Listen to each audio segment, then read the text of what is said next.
order. This is the Scott County Fiscal Court regular business meeting for May 8th, 2026. And we have a full agenda. We have some guests with us as well. And then during new business, we will take up discussion of our budget topics as well as a follow-up to last week's long work session that we had. So before we actually get into the agenda, I would request and ask you to join me in the Pledge of Allegiance. Let's pledge.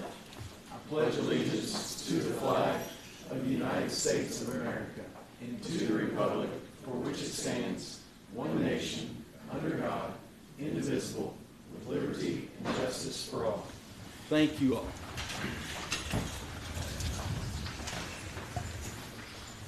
Ms. Hamilton, will you call the roll?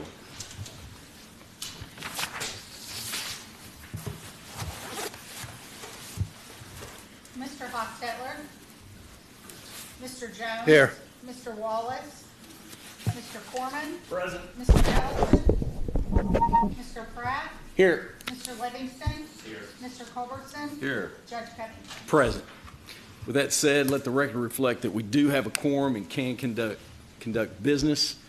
Our first item of consideration is the minutes from 4:23 and 5:1. I think we can do that collectively.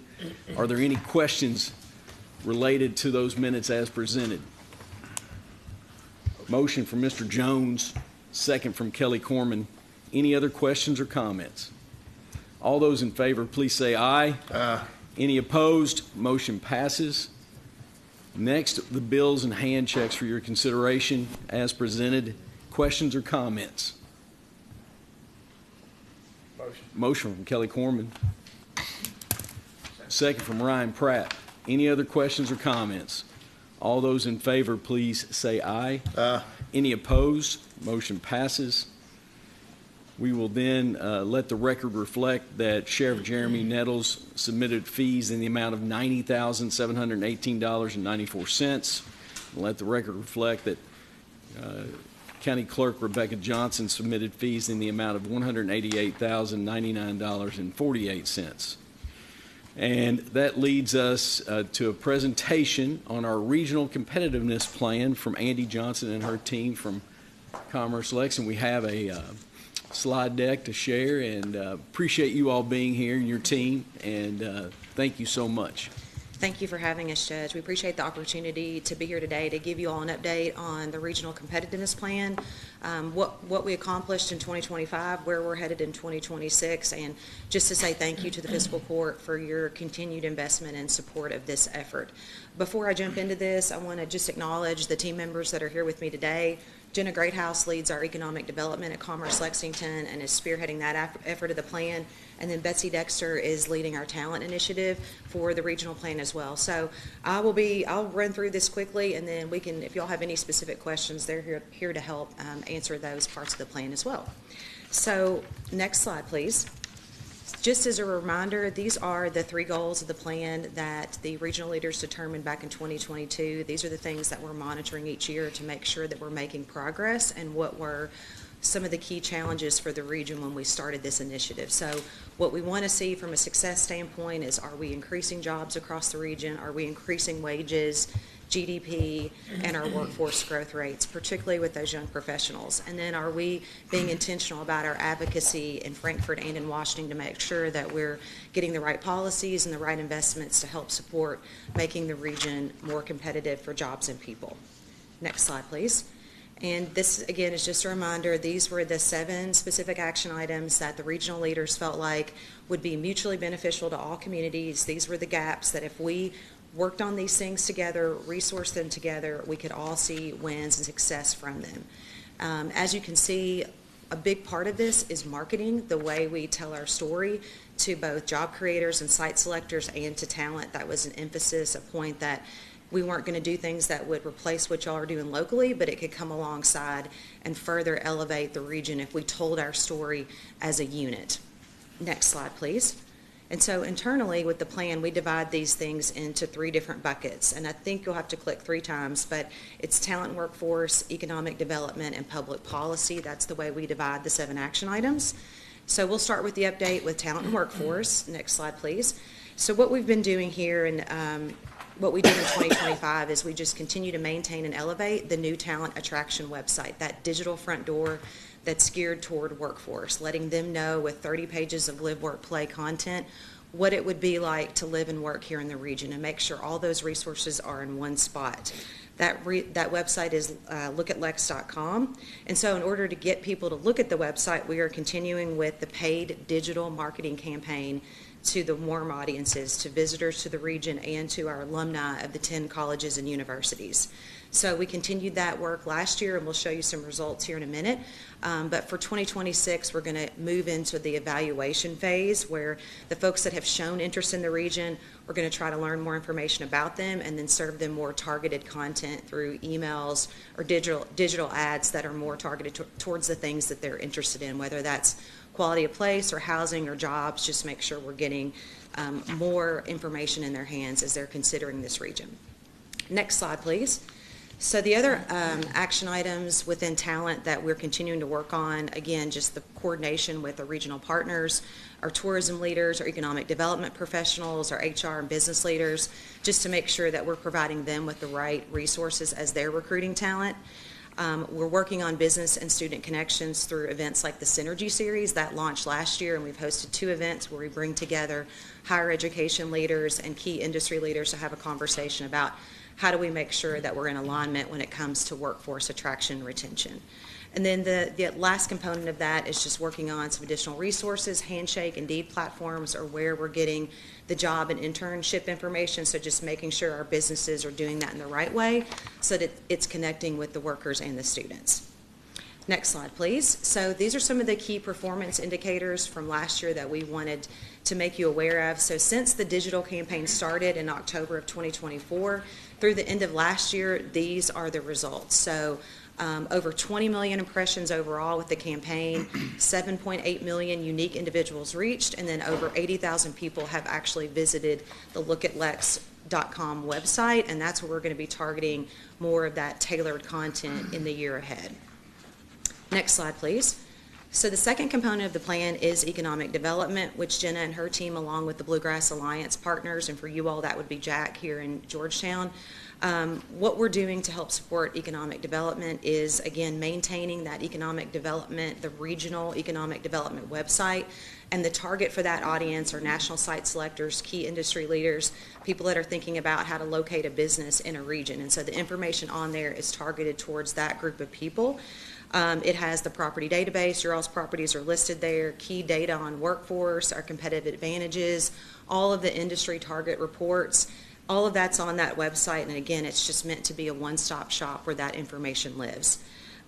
With site selectors, they really are the gatekeepers to the project, so the team engaged last year with over 130 national site selectors on behalf of the region to promote our unique assets here.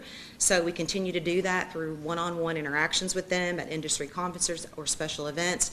We're also sending them new quarterly emails that are profiling different industry sectors, different properties that we have, just really trying to stay in front of them as they're thinking about places to locate their clients. We're also hosting economic development events throughout the year, like the Regional Summit, to bring leaders together for continued education so that we're all working on the same things to improve competitiveness, and then just having those stakeholder collaborations. Jenna leads that with the Bluegrass Alliance, where those economic development professionals are getting together every other month to talk about projects in a way that they can coordinate better together. So we'll show you, next slide please, the digital marketing campaign that I mentioned that Jenna's team has been spearheading. This is the first year of that digital campaign. Much like talent, it's about raising the awareness of this 9-county region for job creation. And so you can see some of the initial results, which are extremely impressive. Over 40 million impressions overall of the campaign, and this is targeted at site selectors, C-suite executives, industry folks within those key target sectors that we're trying to hit. And so this has been about raising awareness of Greater Lex as a place to do business. And so this summer, Jenna's team is doing a brand lift study right now, and we should have those results to see, is it changing impressions? Are people more, do they know more about the Greater Lex region after having seen these digital ads?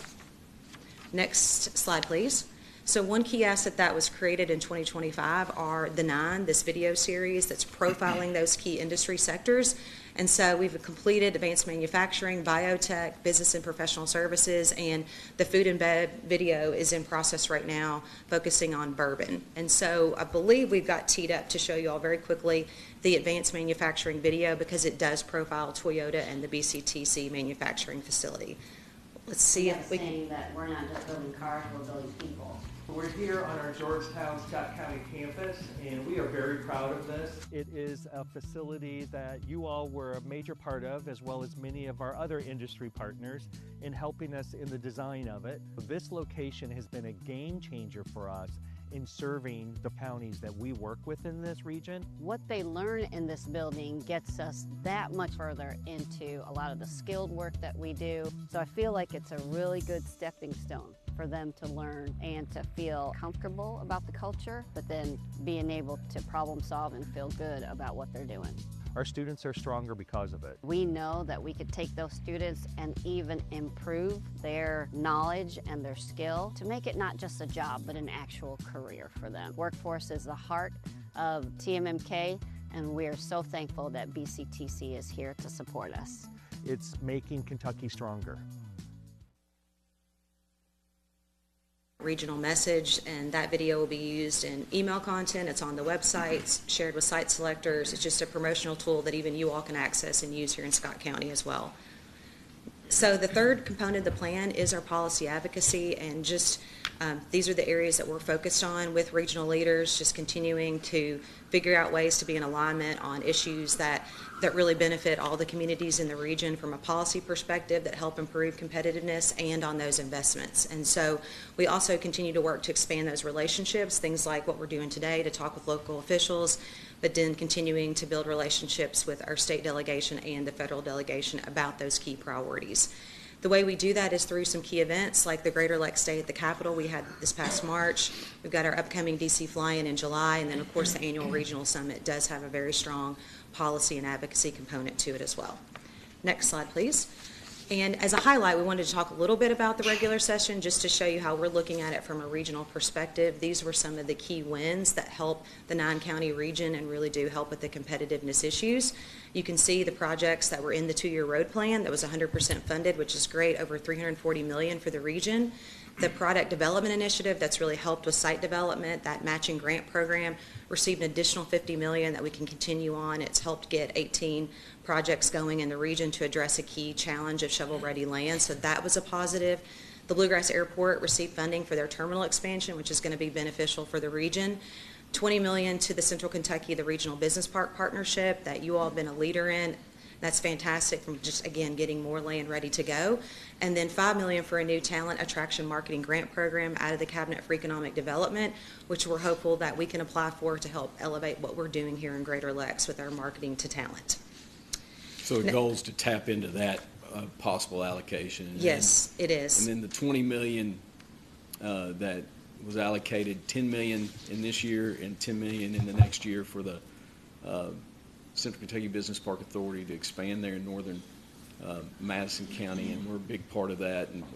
And that was identified as one of the major goals early on of adding product that can be developed for industry. So being able to move in that direction is a very big positive measure. And then you mentioned the KPDI. I believe the Berea site that we just broke ground on yesterday received $4 million for KPDI allocation there for site development. So, collectively working together, I think we're really having a lot of traction, and that right there is evidence and data to support that. Absolutely. So. Thank you for that additional context. And Commerce Lexington, we're just the administrative entity, just trying to make sure we're moving in the right direction, but it does take partnership with our local government leaders to work on certain aspects of the plan, like the site readiness. So just appreciate your all's leadership in that effort. Next slide, please. So the other piece of this, from the session, we did talk a lot about housing affordability, housing availability, what we need to do from a policy standpoint to address that challenge. Right now today, across the 9-county region, it's a 30,000 unit deficit. The majority of those units are in Fayette County. So it's an issue that from a cost of living standpoint, we've got to continue to keep an eye on to maintain our advantage, because as a region as a whole, our trend lines, are continuing to increase compared to national averages. Next slide, please. So the final piece of this is just the funding breakdown, just to give you all an update of where we think we're headed in the year ahead. The City of Lexington, again, we're following that dollar per person model for the continuation of this 1.0 version of the regional plan. $322,000 expected from the City of Lexington. That's in their budget. And then we're going to continue to advocate for the regional governments to follow that dollar per person model. And so that's our expectation of what we're shooting for in the year ahead from the government side to keep funding the plan. But we do have nearly $1 million from the business community, from the private sector, that's also helping support this effort. And we have funded this year's request, and then in your budget for your consideration for next year, we have that same funding level in that budget as well. And I will say Greater Lex Inc. is the entity, a separate 501c6 that's been created to receive all of the government funding so that there's complete transparency. It's separate from Commerce Lexington. There's a 9-member board that oversees the allocation of that funding. Judge Covington sits on that board as a regional representative, and that board has voted to move that budgeting process to a fiscal year, and that's why you all received the letter, because we're trying to hallelujah. Get everybody on the same Juggling track. those two different was very challenging. Exactly. So we're getting organized and getting more in alignment, so appreciate that. So next slide, please. I think that's going to show you the breakdown of the commitments, near 100% participation across the region, which is excellent. So very appreciative of this support.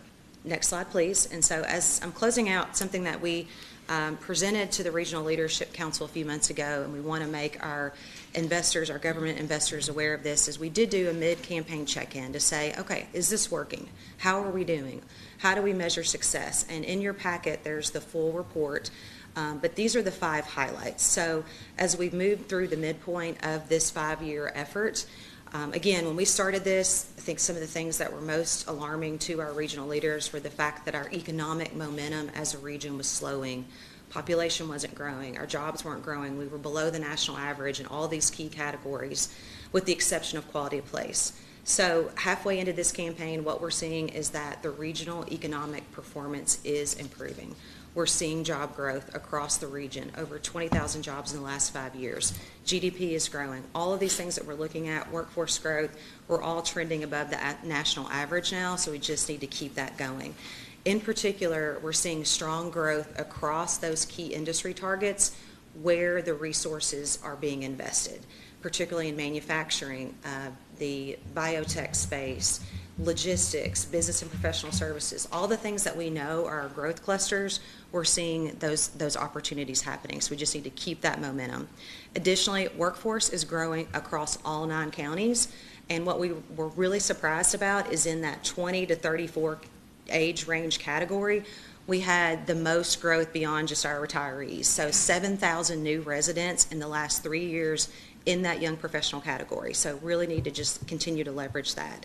And finally, quality of place, quality of life, it continues to be an advantage, but the housing piece was flagged as something that we've got to keep an eye on and keep working on to control those cost increases so that we are a place that's competitive with the other communities that we routinely compete against. And then the judge mentioned, I'll just end on this note, that the job ready sites, significant progress has been made over the last 3 years. That's in part to regional partnerships, as well as just being able to leverage those state funds to help local projects move faster. So that's the update for today. The final slide is just our motto with this effort. So just next slide, please, if you can. We are better together. We are really trying to work on things that help every community and just come alongside you all and elevate the good work that you're doing here and the community resources and assets that you have. So thank you again for your investment. I'm happy to take any questions. Jen and Betsy are here if you've got specific questions about economic development or the talent work. Their reports on the digital marketing campaign are in your folder as well as just that 25 recap. Thank you. There's so many moving parts to the effort, and I think we are just so much better off working together to get it done and trying to move us forward. And, you know, y'all probably get tired of hearing me say this, but we exist to provide services. And the cost of those services will never be less than they are today. And bringing good jobs to our region and bringing, young professionals that add to that workforce is so important. And I think we have traction. We do. So what questions would anyone have for the team? And I really appreciate all the information, and I think it's a good recap, and it really helps us see what is going on in real time. So what questions would anyone have? No questions? Well, I do have one question. So we see a lot of industries moving from the Northeast and from the West, but I've not seen they're going to Florida, they're going to Texas, they're going to Tennessee. What about Kentucky? Why, and I'm not trying to put you on the spot, but I'm trying to learn why not Central Kentucky? What's going on is it the tax environment? Is it workforce availability? What exactly is it? Or a roundabout way, not exactly, possibly. Okay. Yep. I think the tax environment is a big part of it, but the state is addressing it slowly, so we're seeing the tax rates go down. That's part of it, and then if you look at what we're doing, I think it's truly awareness. So a lot of people just aren't aware. So Kentucky has always been painted with, or not always, but people have painted us with a broad brush that has stuck. And so right now, I think what we're doing is showing everyone what Greater Lexington is. And I mean this sincerely. So what I've seen through the regional plan right now and the regional marketing efforts, so we spend a lot of money doing these things. So as we're out there marketing Locate at Lex and Look at Lex, we're marketing you all. So what I've seen in all 9 counties is that everyone has upped their online presence as well. So you all are not only marketing yourselves, we're all doing so much better because it has pushed us all. So if we're out there sending this website to a CEO in New York City and Scott County United's website is not good, that doesn't look great overall for the region. So I think it's awareness. So Betsy has moved out of the awareness stage. She's 6 months ahead, Betsy being talent. So she's moved forward to the next phase. Right now, the jobs website and the jobs marketing is just completing year 1 of awareness. And as Andy said, we're doing the brand lift study. So we will be moving into the next phase within the next 6 months. So that's my opinion. Okay. There's no question once people, this is my philosophy. If I can get someone here or Jack can get someone here, we can close a deal. We just have to get them here and get them to come take a look at us. The 2 things to add to that is the product availability, shovel-ready product, and we're working on that. And then it's not for, like you all met with over 130 site selectors from across the nation. Yep. And that just sharing awareness and that intentionality, and it's the 9-county region that we are promoting. It's not fragmented. It's united. Nikki on our team has truly been on the road 3 weeks straight and spend 1 day in the office each week. And she gets 2 weeks break, and then she goes back on the road to do some more site selection things. So she's If out you there can close the representing deal all of us. that good, can you go be GM for UK basketball? If you give me a chance, that's what I always tell everybody. So people just you don't know what you don't know. So you have to get someone here to show them. Thank you. David, thank you for that question. Any other questions? I have a question. This might be for you. It might be for Andy. I'm not who it's for.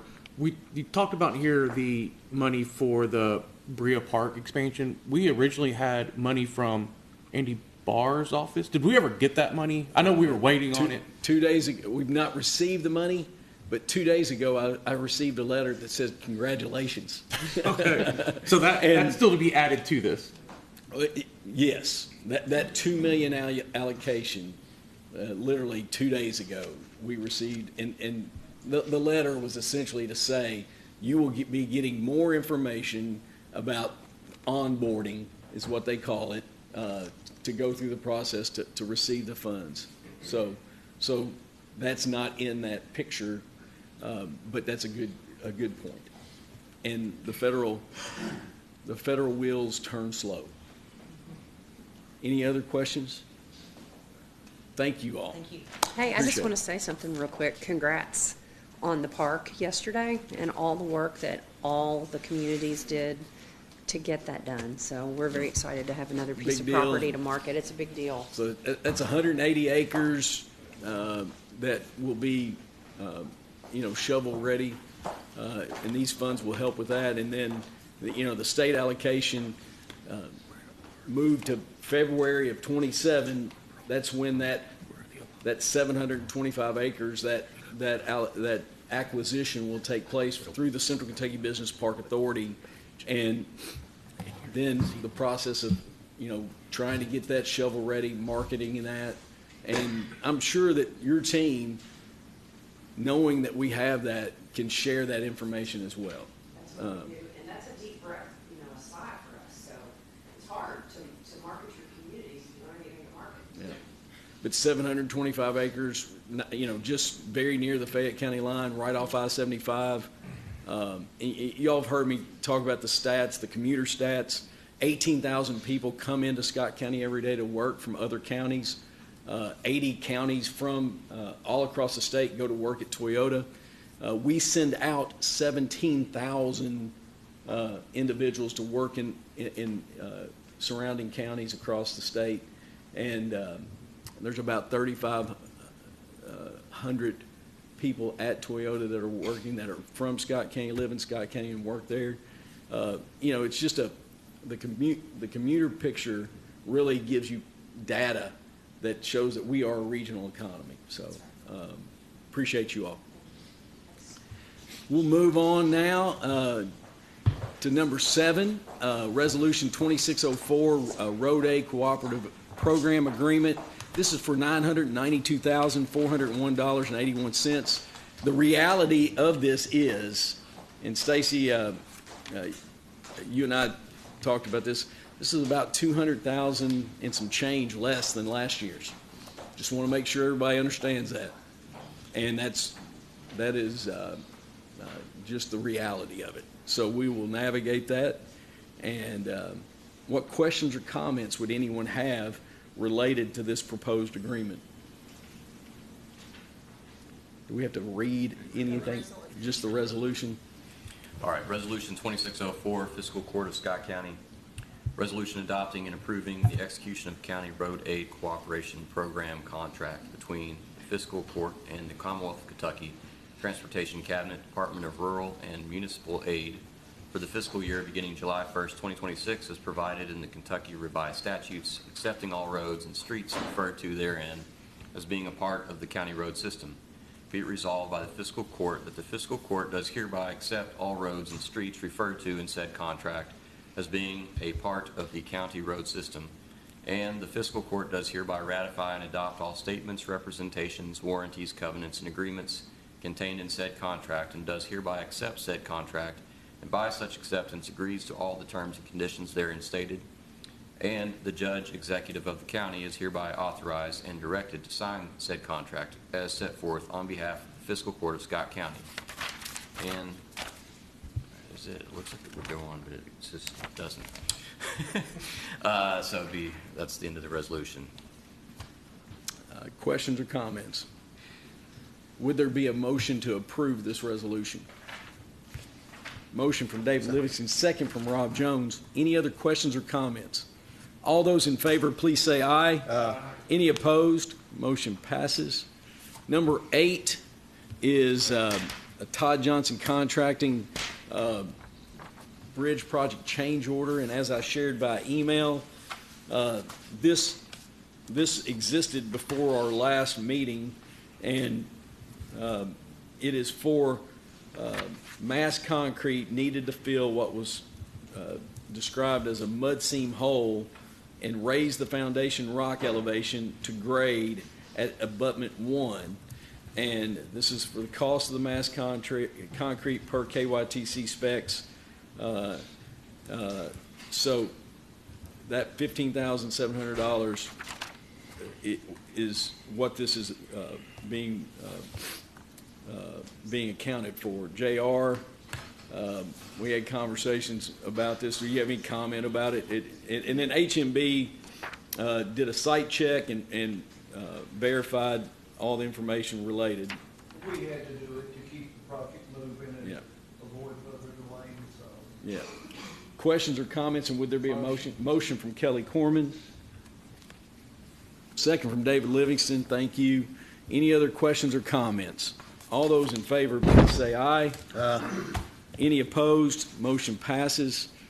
Next, this is a good thing as well here, a DLG grant agreement. It's through the Department of Local Government, but it's really with the Land and Water grant program. This is for $250,000 towards the Brooking Park tennis court / now pickleball court renovation project.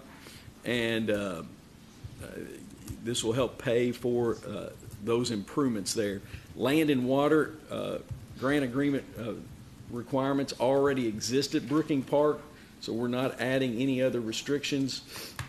So I'd be happy to answer any questions related to this proposed agreement. Motion from David Livingston, second from Ryan Pratt. Any other questions or comments? All those in favor, please say aye. Any opposed? Motion passes. Thank you all. Hey, now, Judge. on a side note there, and go ahead, Rob. I was going to say, what is the schedule on that? It's done. So JR and I met with representatives from Hinkle this past week, really 2 weeks ago, and they have actually, under our asphalt contract that we already have from their bid, they have made a proposed proposal for milling cracks at the site, and then putting on base and asphalt over that for $137,000 and some change, which I thought was fantastic. JR is talking with Parks and Rec. Drew is here, and we're looking at possibly trying to do the demo of the fence ourselves to save some money. I don't know if that's been finalized, Drew and JR, yet, but it's been a conversation piece. Say the word, we can tear something up. All right. So at new business today, I was going to ask you, I would like to pursue it this way. Since we have this asphalt cost already, then Drew has already gotten a estimate from Musco for the lighting. The Musco lighting can be paid through Sourcewell. $100,000 for the lighting, which is less than I thought it would be as well. So we can do that through that cooperative bid agreement that we're in with Sourcewell. So we would just have to put out two bids. One bid for the painting and surfacing and striping and in placement of the netting. And then the other bid would be for the fencing. So at new business, I was going to ask you all to approve that, advertising those two bids, and then moving forward with turning loose when JR and Parks and Rec could start the demolition of the fence. We'll have to get an electrician to go out there, because the crazy thing is that the conduit was ran through the fence. So we'll have to get it all hooked off, and then we can go into the demo piece of that. But JR, could you check and see with Mark Reed when they could possibly put us in the queue to get that work done? Yes. And Reason I was asking, I don't know if y'all ever drive by the pickleball courts at Great Crossings of evenings, but that thing is packed. I mean, I don't know how all those people get on there and play it. Is the It's plan packed. is the plan there to stripe? Because there's currently there's 2, 4, 6 courts. There's 6 courts, and they're 2 by 2 by 2. Yeah. And our plan is we have to keep them oriented the same direction because of the sun. the direction of the sunset, because if we turned them the other way, one tennis player or one group of pickleball, they'd be right, the sunset would be in their head, in their face. So keeping them oriented is that, but I believe we can comfortably put 2 pickleball courts per tennis court, which would, and have them striped that way, and then you'd have 12 pickleball courts. And what we would have to do, and since Drew's here, we'll add this. I would propose, instead of putting additional pickleball anchors in the asphalt, they now sell heavy-duty pickleball netting and standards that are movable. So we could buy those and place them out there on the courts after tennis season. Really, I think you could put those out like on 4 of the 6 courts and leave them, but have enough. If you wanted to have all the courts pickleball at one time, you could. But I think it's important, and Drew brought this up to me, is building a small pole barn right there next to it where we can store those netting and not have to drag them all over the United States. Is that what you would hope to? Hopefully, yes. Yeah. How movable are they? Yeah, that's what I was going to ask. How portable are they? How, the big heavy duty, can you come up and? And so, would you take the tennis court net? No, down? you'd leave the tennis court nets up, because that would be your barrier between pickleball courts. So you're going to play pickleball this way and tennis this way? No. Is that what you're saying? I think you play pickleball on half of a tennis court. You play pickleball on half a tennis court. So the tennis net would Yeah, basically be like, be a backstop, basically. be a backstop. Sorry. Yeah, no, you're right.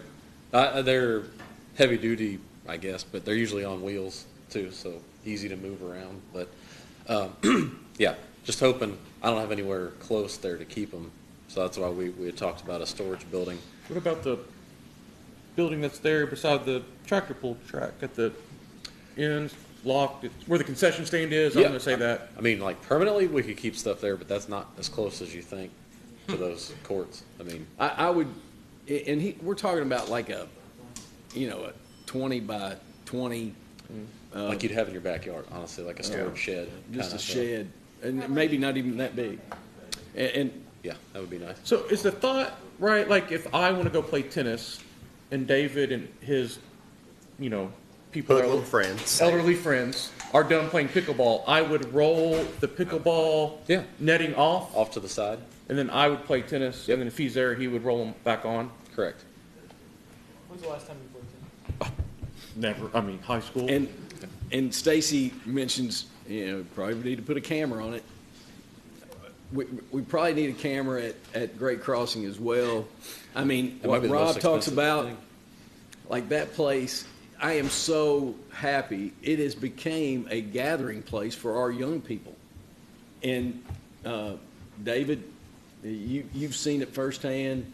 I've seen it firsthand. Rob's That's what seen it. amazes me is the young people. I mean, it Well, is. I was telling Kelly and Ryan earlier that I had to text my daughter and say, it's 9:30, you need to come home.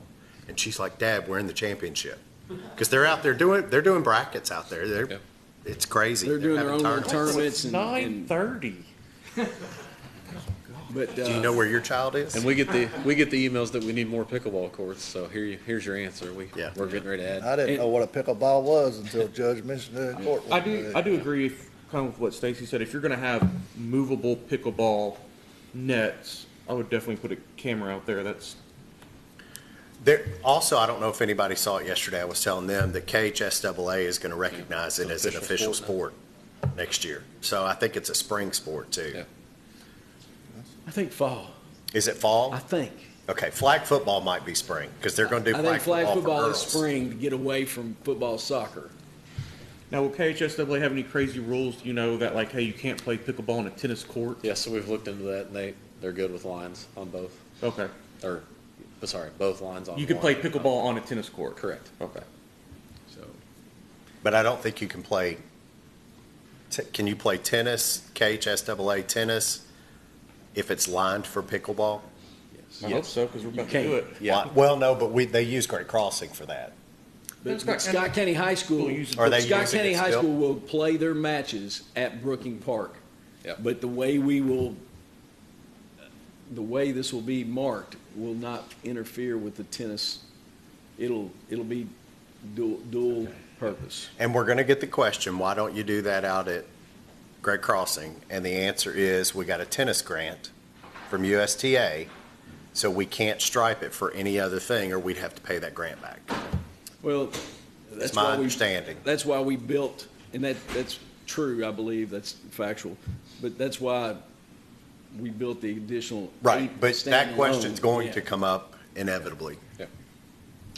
While Were we're you doing it gonna out add there, anything to not that? over there. No, we're excited. Yeah, if you didn't mention about the fencing and the electricity to the lights, I'd never seen anything like that myself, where they ran the wiring through the fence, so that could be a little hazard, but So- we'll work around it. Good point, and appreciate you. I was gonna say, if the court feels froggy, we probably got some place in the stamping ground to put some pickleball court. Absolutely. Thank you. Thank you, Drew. With that said, then we'll move on down to EMS contract renewal, Power DMS. Chris, good morning. How are you? Morning, Judge. Magistrates, I'm Will. How are you? Good. So this agreement is already in place. It's already been signed as of last July. We asked for an increase in users, and they wanted a new agreement signed, but there's no change in cost. So it's just basically increases the number of users we can have. Questions or comments? Motion. Motion from Rob Jones, second from Kelly Corman. Any other comments or questions? All those in favor, please say aye. Aye. Any opposed? Motion passes. Now it leads us to training conference travel. Yes. This one's not like going to Pittsburgh, Harrisburg or somewhere. Where's it going? Orlando. Or Orlando. No. Yeah, Yeah. a little better. It's for our community paramedics, so Brandon wants to travel down. The conference is September 29th through October 2nd. We'll only be paying the tuition fee out of this budget. The travel is budgeted for next budget cycle, but it's $840 for his conference fee. Questions or comments? And I wonder, Michelle, I wonder if any opioid settlement funds could pay for any of that. Sorry to. What's it for? Oh, I should have asked the county attorney. Well, either one, but is it related to? The community- For opioid? So it's an EMS, it's an annual conference that travels around. There are things specific for community Probably not, paramedicine unless there, it's- but I don't know if there's anything specific for Could have asked the IT guy. opioids. I can check the They're making agenda. I can check No, the I don't- Sign of no. I don't think it'll. But if there's, I don't think it'll qualify. It's a huge conference. I might be there this year. I make a motion that we approve going to the conference, regardless of where the Motion. money's coming all from. right, motion on the Y'all floor. can figure that out. Question's been Max out. called second. Any other questions or comments? All those in favor, please say aye. Aye. Any opposed? Motion passes. EMS promotion, just stay up here, and here comes Jeff. Yes, on Chris's behalf, he is pleased to recommend the appointment of Kaylee Brown as an advanced EMT. She just recently obtained her certification. She just started with us in March, so pretty new hire, so it's great to see that she's advanced her skills and has moved forward in her career. That'll be effective May 9th with a new pay rate of $16.50 an hour. I'm sure she's been working on this for months, but it's, I mean, we have a better trained and more well-prepared staff member. Would there be a motion to approve? Jeff, didn't you have a new hire? Excuse me? No, we do not have a new hire. Scratch that. Okay, yes. Kelly Corman with a motion. Rob Jones with a second. Any other questions or comments? All those in favor, please say aye. Aye. Any opposed? Motion passes. That leads us to John Ward next. Okay. And you know, we detailed the request last week during the workshop, shared some facts and data about the request, and we've already approved 4. We have 138 applicants, and we're going to interview 38. I applaud your wanting to leave no stone unturned and no candidate that you think is in that top tier. Right. I admire. You're going to do it over 3 days. 3 days, yeah. So, from feedback from Jeff, the pool is very strong, and that was a high cutoff score on the written that we had to go with for 38, so. So the testing actually attributed to the consideration of how many you're interviewing. So just going back to this, going to a recommendation of 6, John, you want to highlight the request? Yeah, like I said, we provided you all with our unscheduled overtime numbers that we basically incurred from July until April. We currently have 4 that are eligible to retire, have not got any confirmation that they are going to retire. And then talking with Battalion Chief Oliver as well, doing a recruit class, 4 versus 6. We work in groups of 3. That way we'd have basically 2 groups of 3. And Rebel, trying to plan can I out. ask Rebel, Yeah. Rebel, when you do the situational training at the training center and you send them into like a smoke room, you're sending them in groups of 3, right? We run 80 companies of 3, preferably 4 if we could, but we do run. Here we go. We do run 3. Had to get that in, didn't we? We do run 3 this time, and it just makes it more realistic, the training aspect of it, to run 3 as a recruit as we do it on a daily basis. And you're working in teams of 3. That's the rationale. Yeah. And we also give fictitious engine companies, so they got a little competition between each other, so it helps out too. They can Pushes them between each other. Yeah. and bounce that off each other. Right. John, I'm sorry to interrupt. I just thought that was important to ask that. Yeah, absolutely, yeah. And I want, like the training facility that we have, you all, that is so improved. It is night and day. And if you've been out there, I would encourage, if you're not, I know most of you have, but I would encourage you to touch base and stop by during this training round and just watch a couple segments. I think we've got really good thing going there. So yeah, thank you. Yeah, Battalion Chief Oliver's done really well on that, and members of our department have stepped up and put that facility where it's at today. So, I applaud all of them as well. But what we try to do is have a place to where when we're doing these recruit classes, we send them in and are able to train them in different scenarios. Because back in the day, you could get a house that instead of tearing it down, they'd let you come in and burn it down. But the regulations on that now, you can still do it, but it's very difficult, and there's not a lot of availability for that. And this training center gives us availability to simulate a structure going into a house. We got 2 floors, those containers. So it simulates going into a house, fighting a house fire. We're getting ready, we got a vehicle fire prop that's getting ready to be delivered. So, we have things, and we have a search maze trailer. We have things on that site that gives them realistic training opportunities to help get them prepared to be able to go out and make calls. So they've done a really good job on that. So it's a 14-week program. We have no, I've lost my daggone train. Vacancies.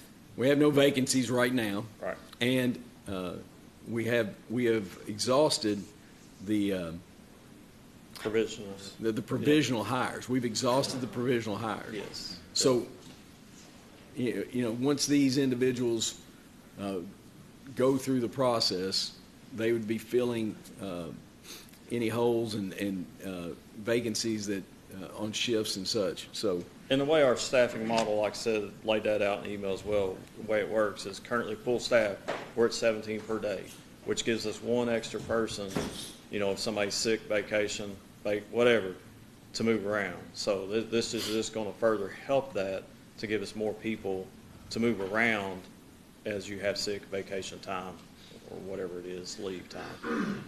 If we lost 0, they would spend a lot of time filling in for people being sick, vacation, yes, workman's comp, FMLA, yes, all those things. Like training, yeah. So is there questions or comments?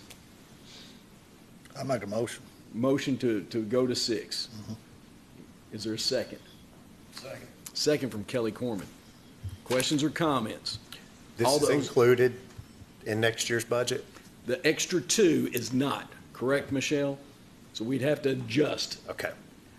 All right, and you're comfortable with that? I am comfortable with it because the impact it'll be on our unscheduled overtime. Okay. So we have a motion, we have a second, we had one question. Any other questions?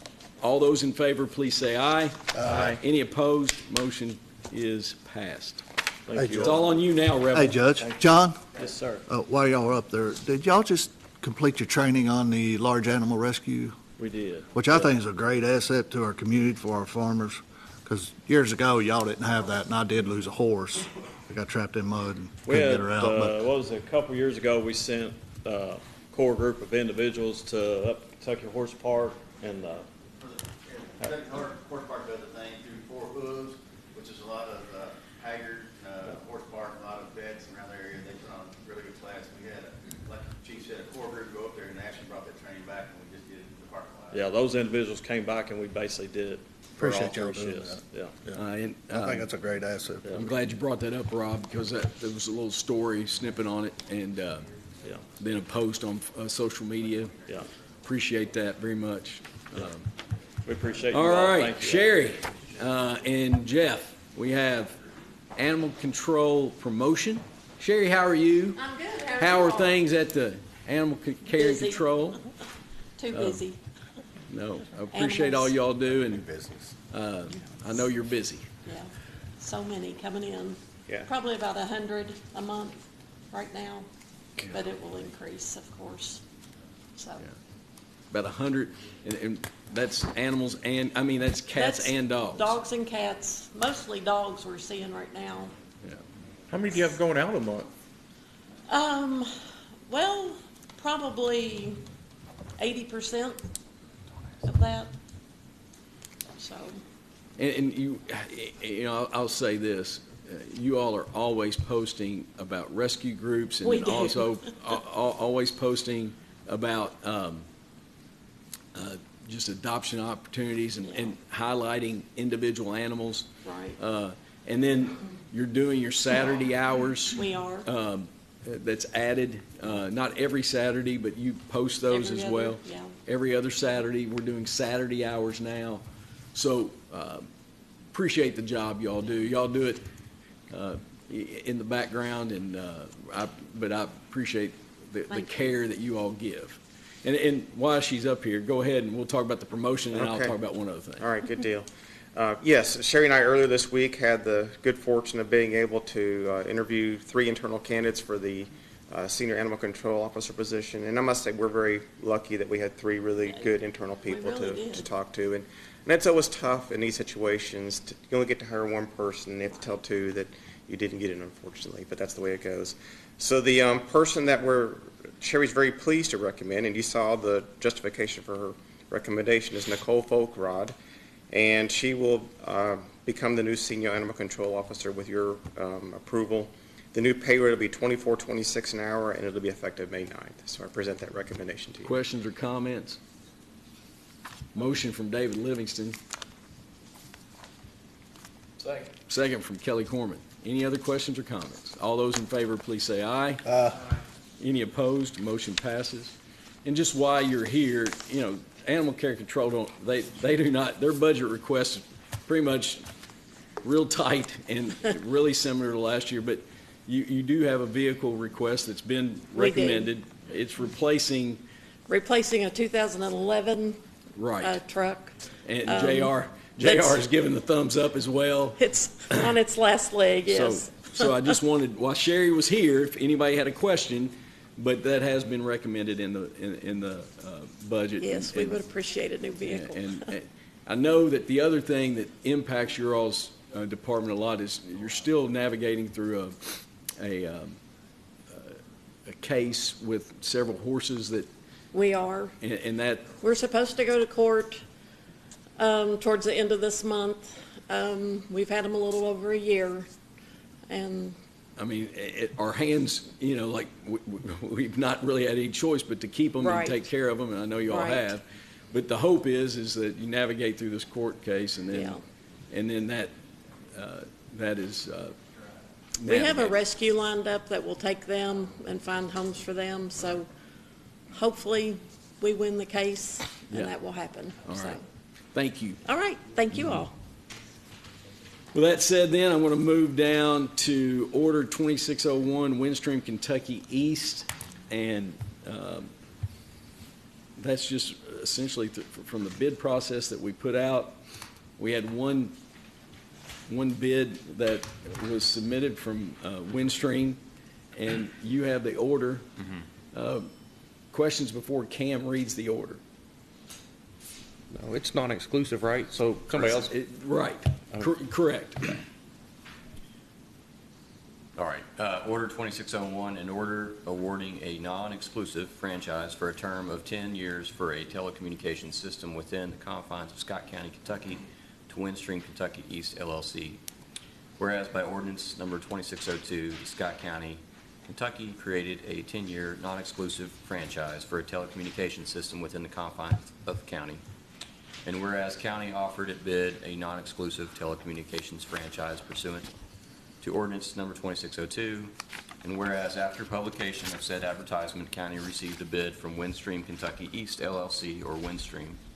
Now therefore be it ordered by the Scott County Fiscal Court as follows. Section 1, that a 10-year non-exclusive telecommunications franchise created by ordinance number 2602 be and hereby is awarded to Windstream.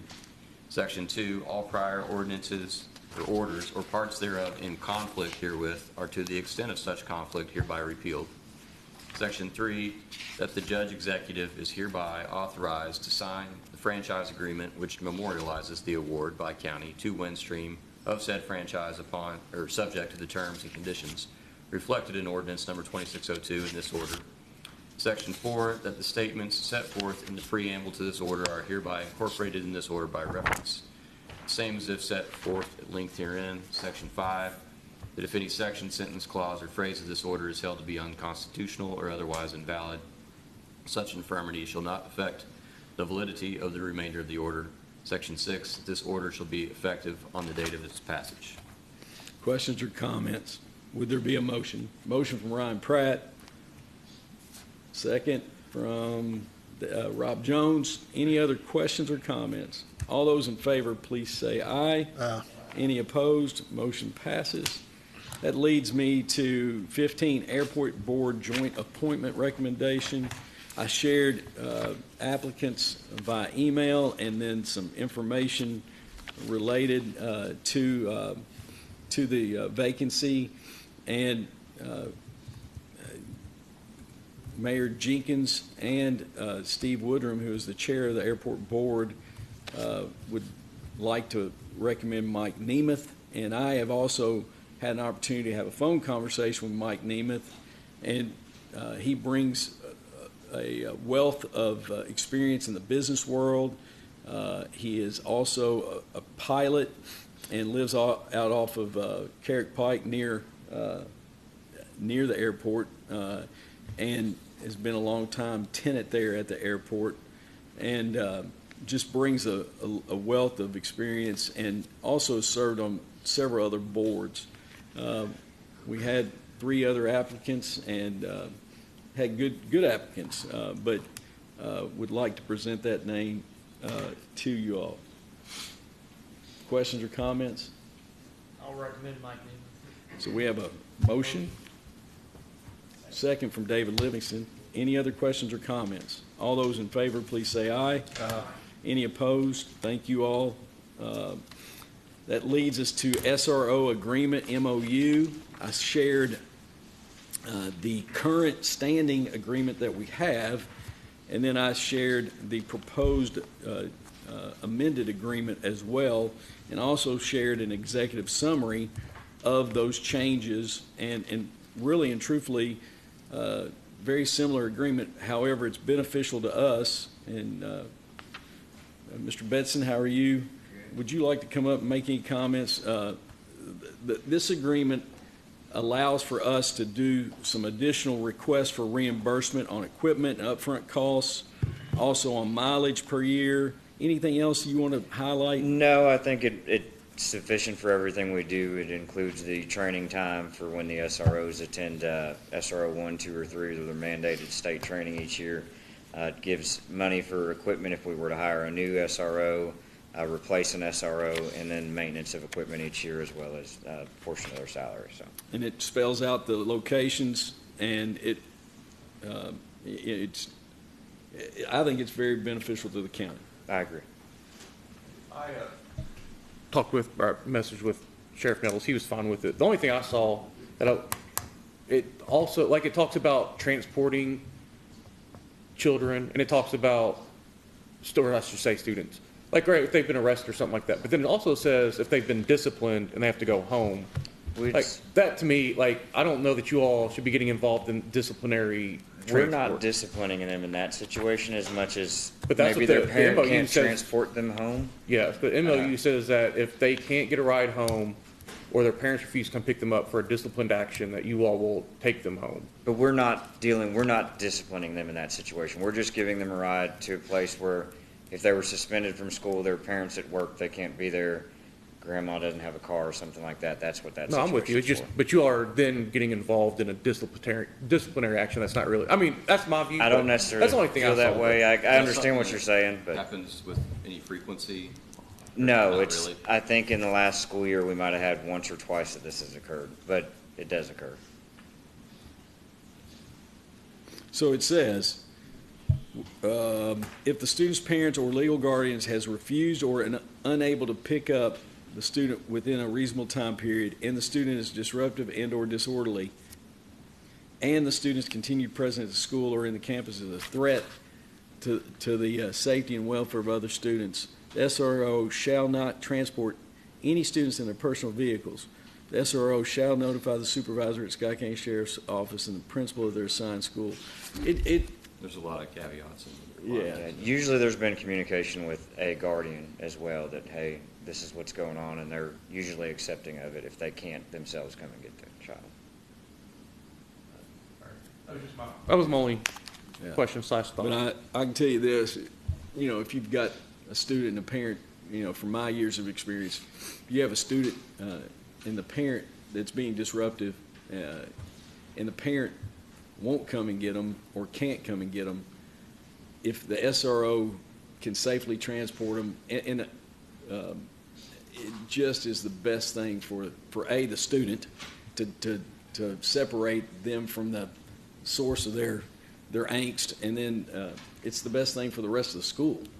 And there's safeguards in place. Obviously, we have body cams, and then we give out mileage and all that. So and we'll get it reimbursed for mileage. But I understand what you're saying. You don't want the SRO to be seen as the disciplinarian or in part of that discipline package. Well, yeah, and then like my other concern was too, like, are you then taking them to somewhere where there's nobody at home, right? The parent can't come get them. It's like, would you take them, like, if there's nobody home, would you take them there? we're usually going to make sure somebody's home, but often this runs in, like, say, mother or father's at work. They're not at home during the So you could take them to their work. Then grandmother's there, or maybe we take them to their work. It just depends on, maybe somebody just doesn't have transportation that could be a guardian over them at that time period. I got you. Would there be any other questions or comments? I'll make a motion. Time out. Jeff Mudrack amended the agreement to reflect some accurate, just a little tweak, and Jeff, I'm glad you raised your hand. Yeah, it's just that the numbers that were in the document, since this is a document for next calendar year, right, next school year, it listed the wage rates for the current year, not with the 3.75% increase. So I gave you an amended version with assuming that the court approves a 3.75% increase. In addition to that, item 13 in the agreement indicates that they expect us to maintain workers' compensation insurance, which of course we will. And since the court brought this up at the last meeting, it seems like that cost should be split 50-50 as well, the cost of the workers' comp coverage. So I included that in the agreement as well. So we would be asking you to amend, to approve the agreement with the amendments that Jeff has detailed. We'll send that out to the school board and ask them for their consideration of those amendments. Okay. But it's the accurate salary number. And one thing I just noticed too is it says the 5 training days are included in the above listed calculations.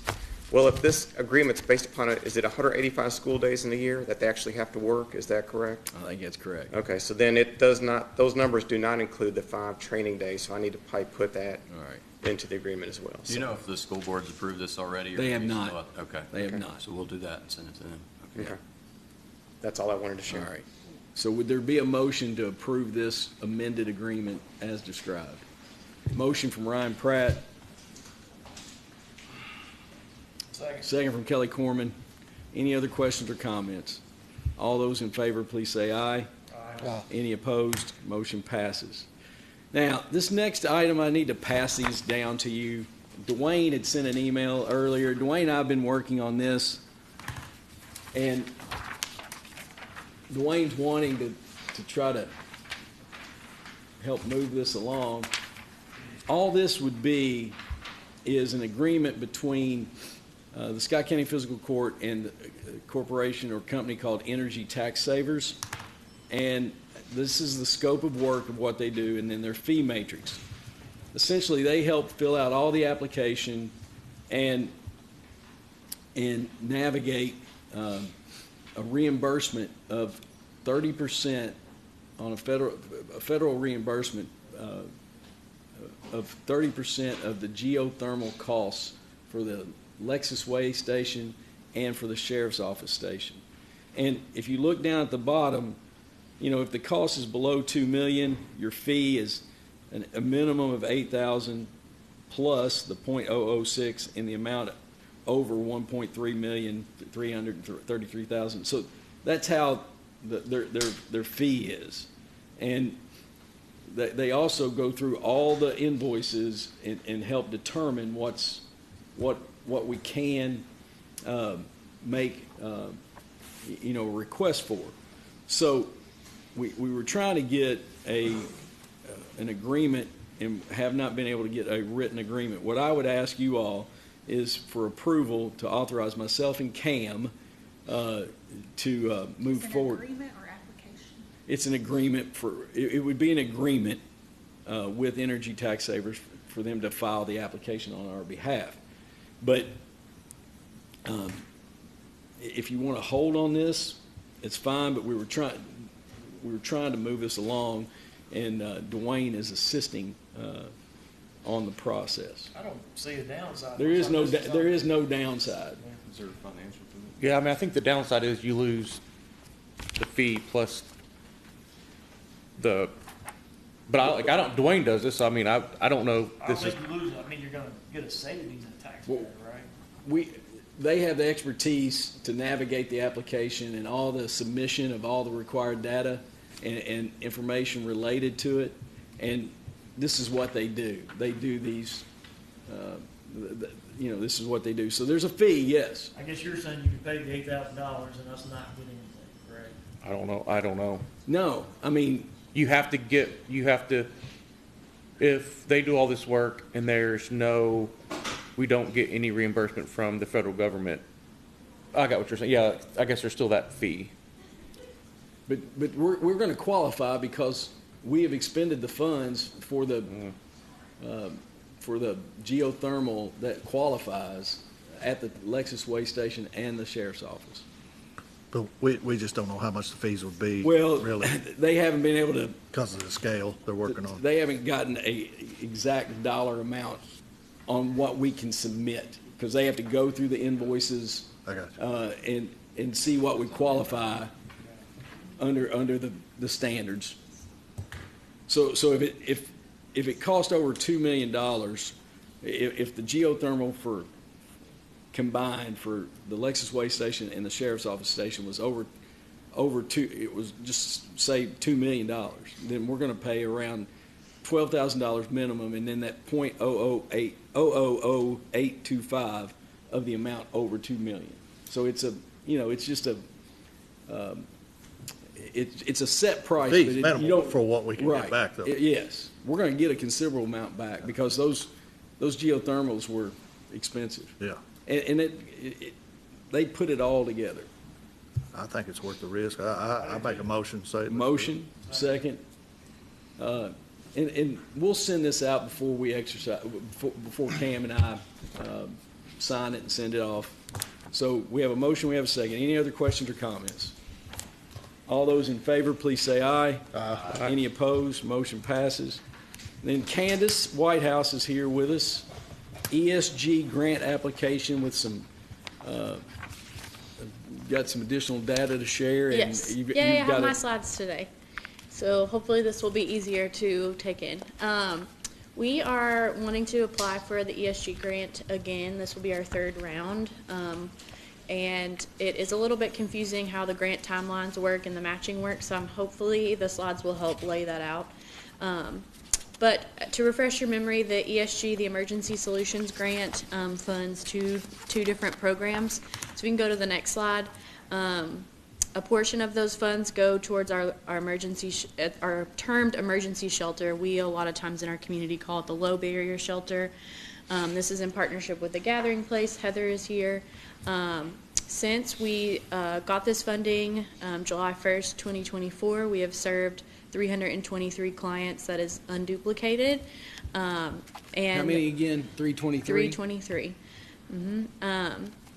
I think when I was here in February, it was like 260 something. So the number continues to rise.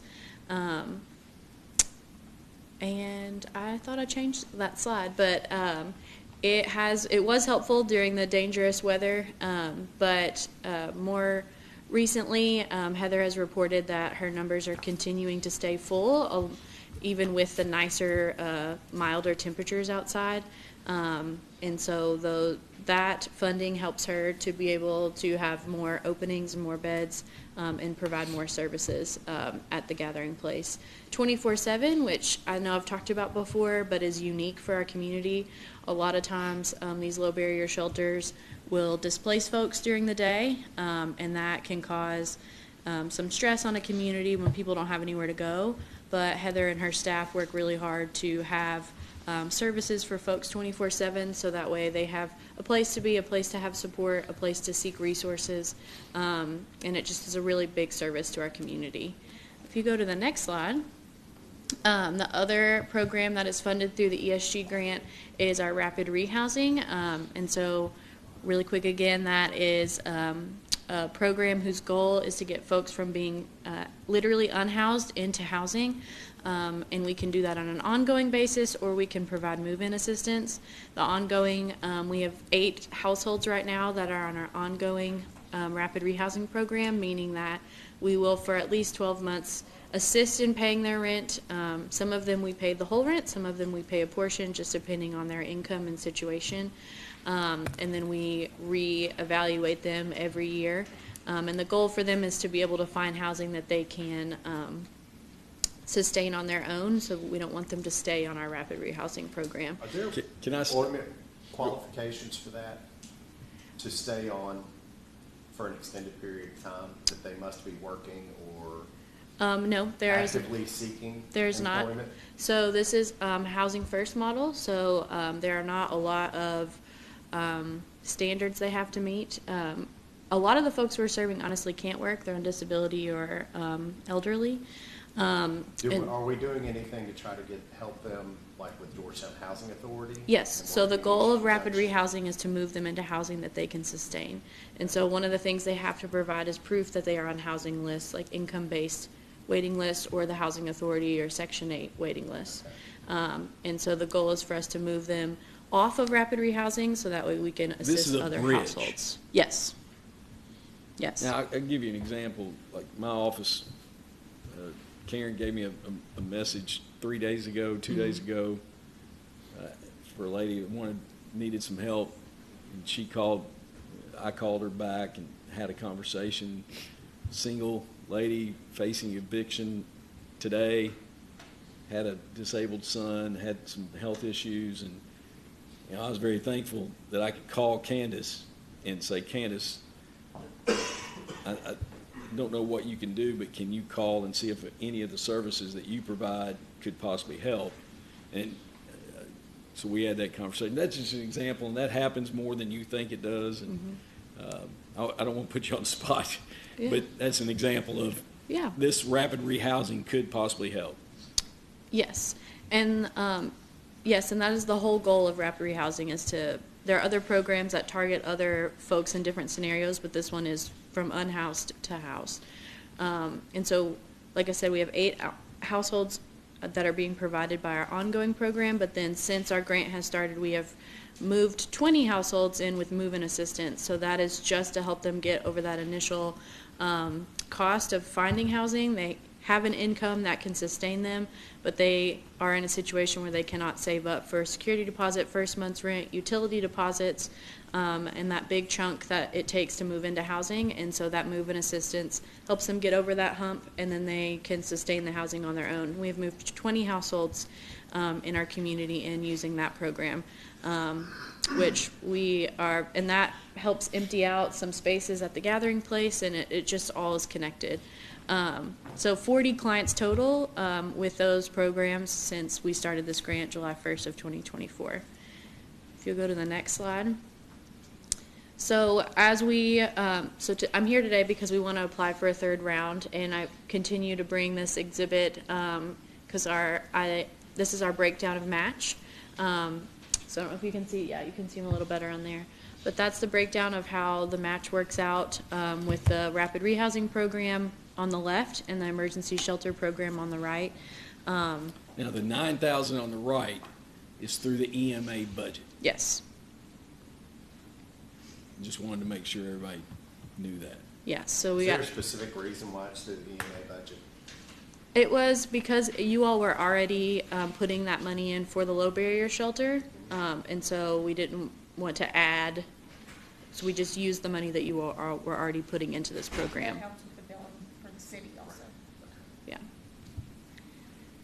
So if you'll go to the next slide, I hope that this is helpful. So the first round started July 24 and goes through December 2025. And none of these numbers have changed. Every round we have applied for the same amount. We did not get notice of funding until a few months into the funding round. And then we had to do a lot of training, a lot of paperwork, a lot of setup. And we didn't really get our ESG programs running. The emergency shelter didn't really get to run it until like January or February of 25. And rapid rehousing, I don't think we got anything moving with that until like March of 25. So because of those delays, because we were new, because we didn't find out until a few months in, and because of all the setup, we filed for an extension for the first round. And so we have until May of this month to spend those funds, and we will successfully do that. That is worked out, and we will use up all that funding. So that extension is there, but normally won't be there. But the second round that we applied for technically started July of 2025 and lasts through December of 26. And we now are asking for the third round, which starts July of 26 and goes through December of 27. So they overlap, which is a little confusing, and I know that for budgeting makes it a little bit hard, but I'm hoping that this helps a little bit for you all to see. So what we have in the current budget is in that blue there, 25, 26. That's going through, that's what's in my head. Now, what you're asking for is in the yellow. Yeah. And that's for next year's budget. Yes, because right. it wouldn't start till July. Okay. I believe that's correct. Yes. Michelle, can you help us if all right. So are you asking us to approve entering into the agreement and approve a match of $41,750 for that third round? So we can apply for the third round, which is due in the middle of this month. You're requesting approval for application. Yes. I think it's weird because the first one only went, like they're going a year and a half. Yes. And Candace, you explained to me why they do a year and a half, because of if funding got cut, they don't want to put somebody out. Yeah, so the overlap is to help with continuum of care because we are paying for people's households. And so that overlap helps guarantee that the funding is there to keep serving clients. And then And So I if also the just court think said no, it federal. wouldn't dry up July 1, it would continue until the end of the calendar. We've approved through December 26th. Yes. Right. I think it's just, yeah, it's just hard on us because because it's not following our fiscal year.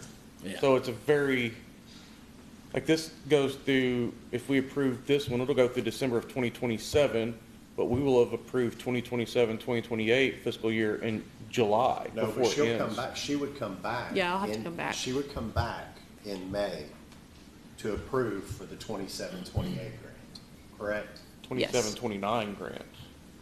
Well, it's a you know what I No. mean, Yeah. but our fiscal year. Yeah. So she'll be back to request it in the budget before our budget is cleared up. Right. But she doesn't control the. Yeah. She doesn't control the timeline. No, it's just weird. It is weird. No, I agree 100%. But what she's requesting is to apply, make an application for the 26 through 27 funding, and we would be committing to a match of 41,750.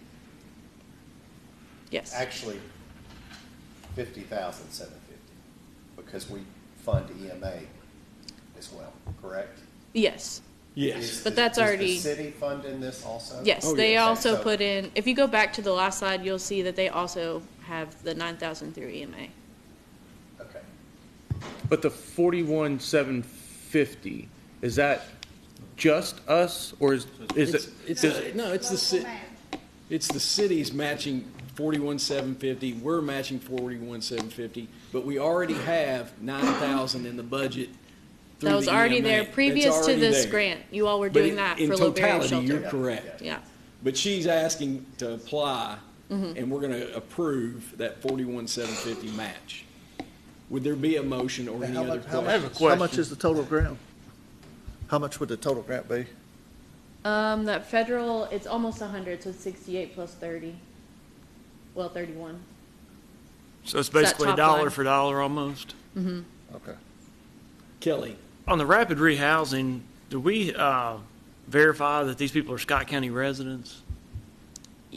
Yeah, they have well, we have to serve 5, 6 total counties. We serve 6 total counties, and we can't turn them down. You have to come here. Based This on is Heather. Kentucky Housing Corporation funding. That is a requirement for us, but I can verify that at least 80 to 90% are definitely Scott County families that we have placed. I'm going to visit 3 that we had to place in another county today, so I'll be in Franklin County following up just to address what was brought up. Are we doing something to help them discover or create some kind of revenue stream? Yes, we are. So when they're in rapid rehousing, I actually visit them for 12 months and stay in contact. I text many of them to make sure that they're succeeding. And my desire today is to meet one of them who came from Scott County, and she would like to get back to Scott County, and I actually have an apartment. And so try to transition her back in county. But yes, the large majority are from Scott County. Very rarely do we get a call from another county. because of the agreement, there's a 6-county region. We don't have a choice. Yeah, we can't But get we this send them funding. to other, when We we don't do. have available housing, we send them to other Yes, we counties as do. well. Yes, we do. I have a client who wants to return home to Eastern Kentucky, coming from another shelter in town, and she will be notified of an award coming from Rapid Rehousing through another agency to return her. So it's a network. It's called the Continuum of Care, and we are in agreement with Kentucky Housing Corporation to uphold that grant agreement. It's very similar to what Andy was talking about, the regional approach is what they're trying to do, trying to coordinate all of our resources so that way folks can get the resources they need where they want, where they need to be. It creates a safety net where we have coverage throughout the whole state, and so whoever receives that grant is responsible for the region. Questions? Other questions? Kelly? No, I just think it's something we keep an eye on, and, I understand the concept, but I also think as a taxpayer, I don't know who picks up the lion's share of funding that. And I think taxpayers here obviously would want to help Scott County residents and maybe not as much as other counties. Yeah. Unless we're all contributing the same and we've got something, I don't know those answers, but. Yeah, we don't, I guess that's kind of the bonus of receiving money too. We match too. and so, as the gathering place. And so, I guess with the three of us coming together, we are able to open our hands a little wider and receive a larger sum than we're matching, and it has a long-term generational impact. And so that's why I think it's so important. And like I said, we really don't receive a lot of referrals from other counties. And on that rare occasion we do, it's usually somebody from outside of Scott County wanting to return home, and they've requested to move to Scott County, and it is a former resident. They're originally, Yes. that's your experience. Yes, But- that has been our experience since we've been But running if the that's program. something that you could just, like, over the next year, kind of keep an eye on it and, like, Yeah. revisit it. We actually have hard data because we are required to keep that by the state of Kentucky. Any other Question. John? So on the rapid rehousing, I think he showed 40 families had been helped in the 2 years. We go back a slide, because It's 40 clients people. total. 40 clients. So Eight- that includes children. Yeah, that includes children. Okay. So it's not total family, it's 40 clients. 40 clients with rapid rehousing. And I will say, to add to that, and I think Candace would agree with this, so we really got a late start on that, and it just had to do with the state's availability to train us and us to understand the program. And so even this year, since January, we've almost, matched that. And so that is a culmination. We know more now, we can do better now, and move people a lot quicker because we've made those relationships with landlords in town, and also know just better how to help people, how to build that bridge, like Judge Covington referenced. Is there a limit on how much money you spend on each client? No, Or each is it client, unlimited? you have to calculate depending on their income and household number.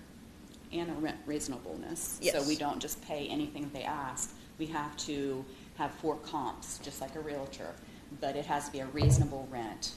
And so our goal usually is to get them, if possible, into an income-based housing unit, so that when we step back, they can easily take over. So is that a certain time frame that when you The step back? goal is max of 24 months. We only guarantee people 12 months up front because we're trying to move people through. We want to serve more people.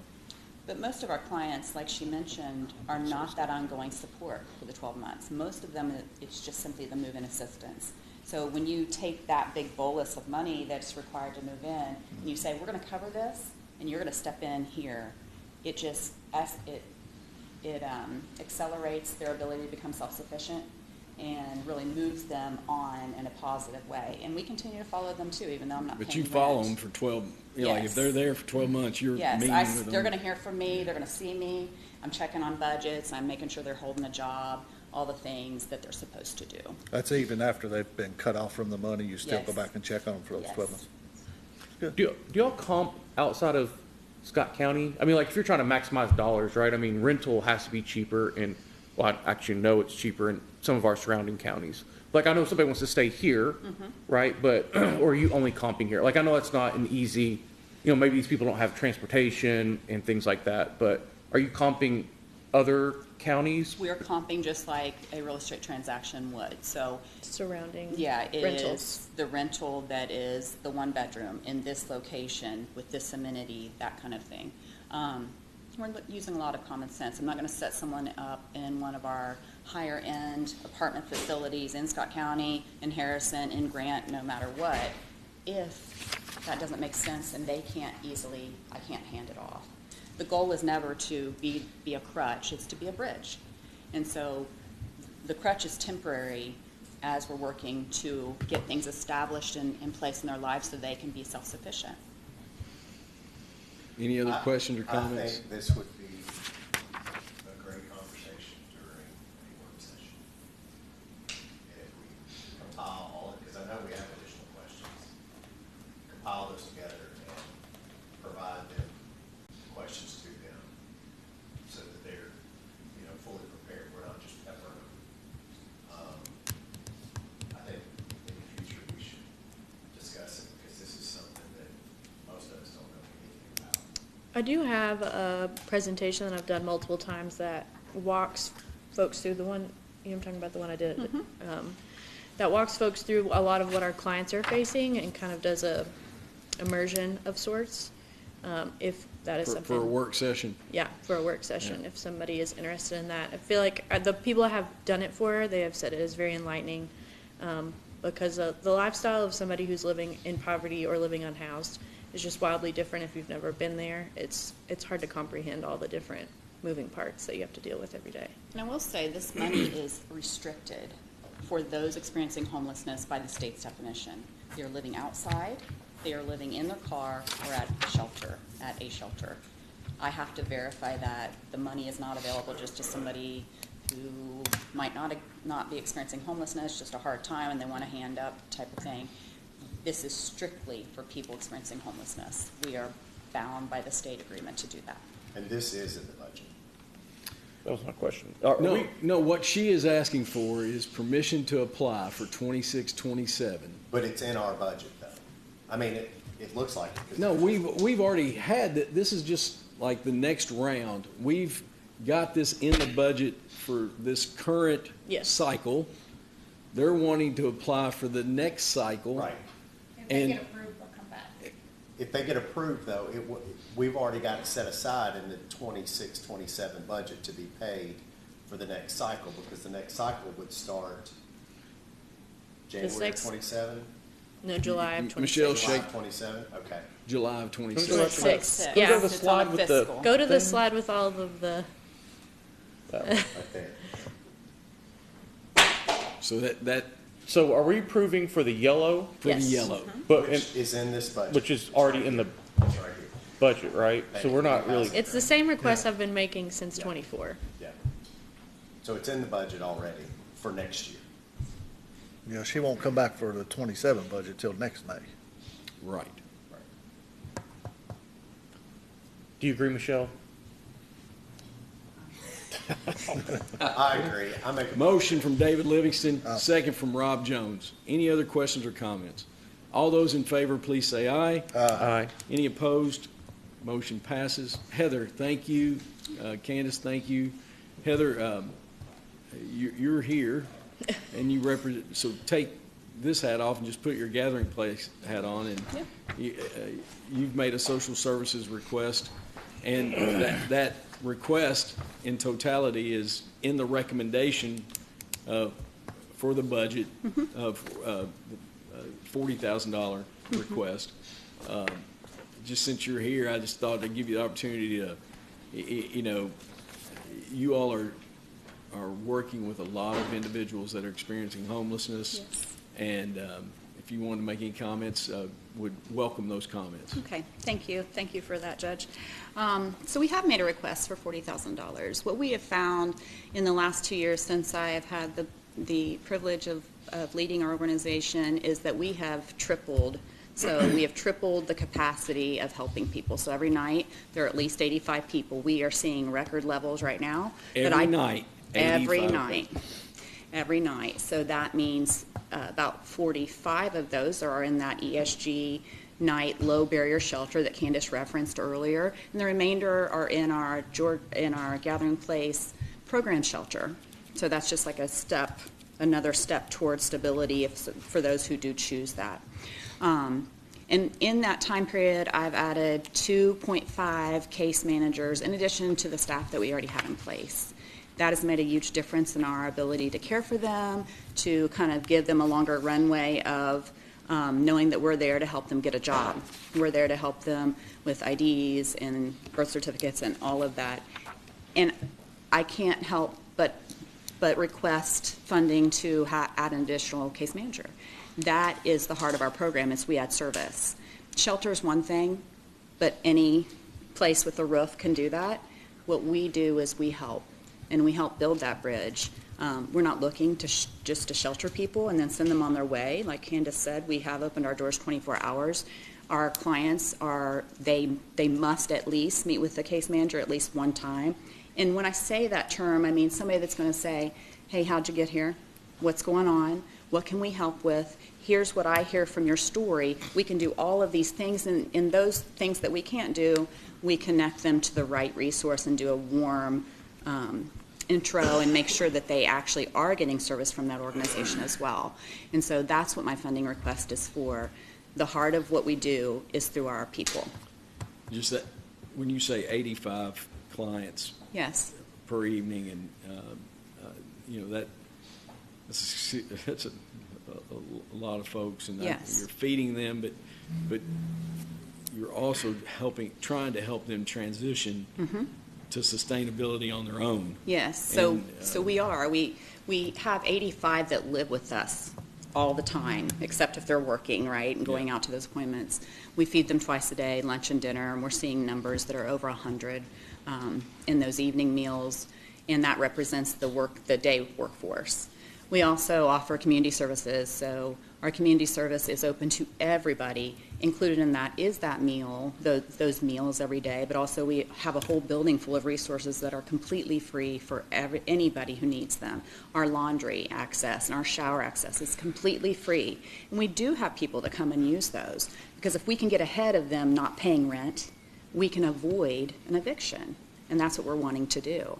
Another thing we have done this year, and this is to reference the young woman that Candace. The one that I mentioned, yes. the phone call, and yes. Like I can't tell you like how grateful I am to be able to try to connect the dots and try to help. Yes. So go ahead. So she's in a situation right now, and this is what we have found and made an additional program that I think I have seen it be very beneficial since January of this year, and we're just now in May.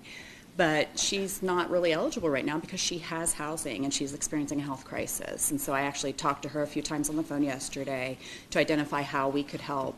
But at the Gathering Place, we have set aside $10,000 for rental assistance. I'm going to exhaust that when I pay today for her, which is great because we're going to avoid eviction. I don't want somebody to have to come into shelter. You know, if we can bridge them over that and keep them going in a direction that's helpful, that's the answer. And I don't want to go into details, but she shared there's a stack of circumstances that had impacted her. Yes. And being homeless would have just blown it up. It would have wrecked her life and that of her son. And so and she's a working woman, and things happen. Things happen to people, and we all know that. And she just needs a help, and so we're gonna help with that. But that's a new program that we've been doing as well. Yeah, and I appreciate your efforts, and since you were here, this is we're right in the middle of our budget discussions, and if anybody has any questions for Heather, I'm sure she'd be happy to answer any.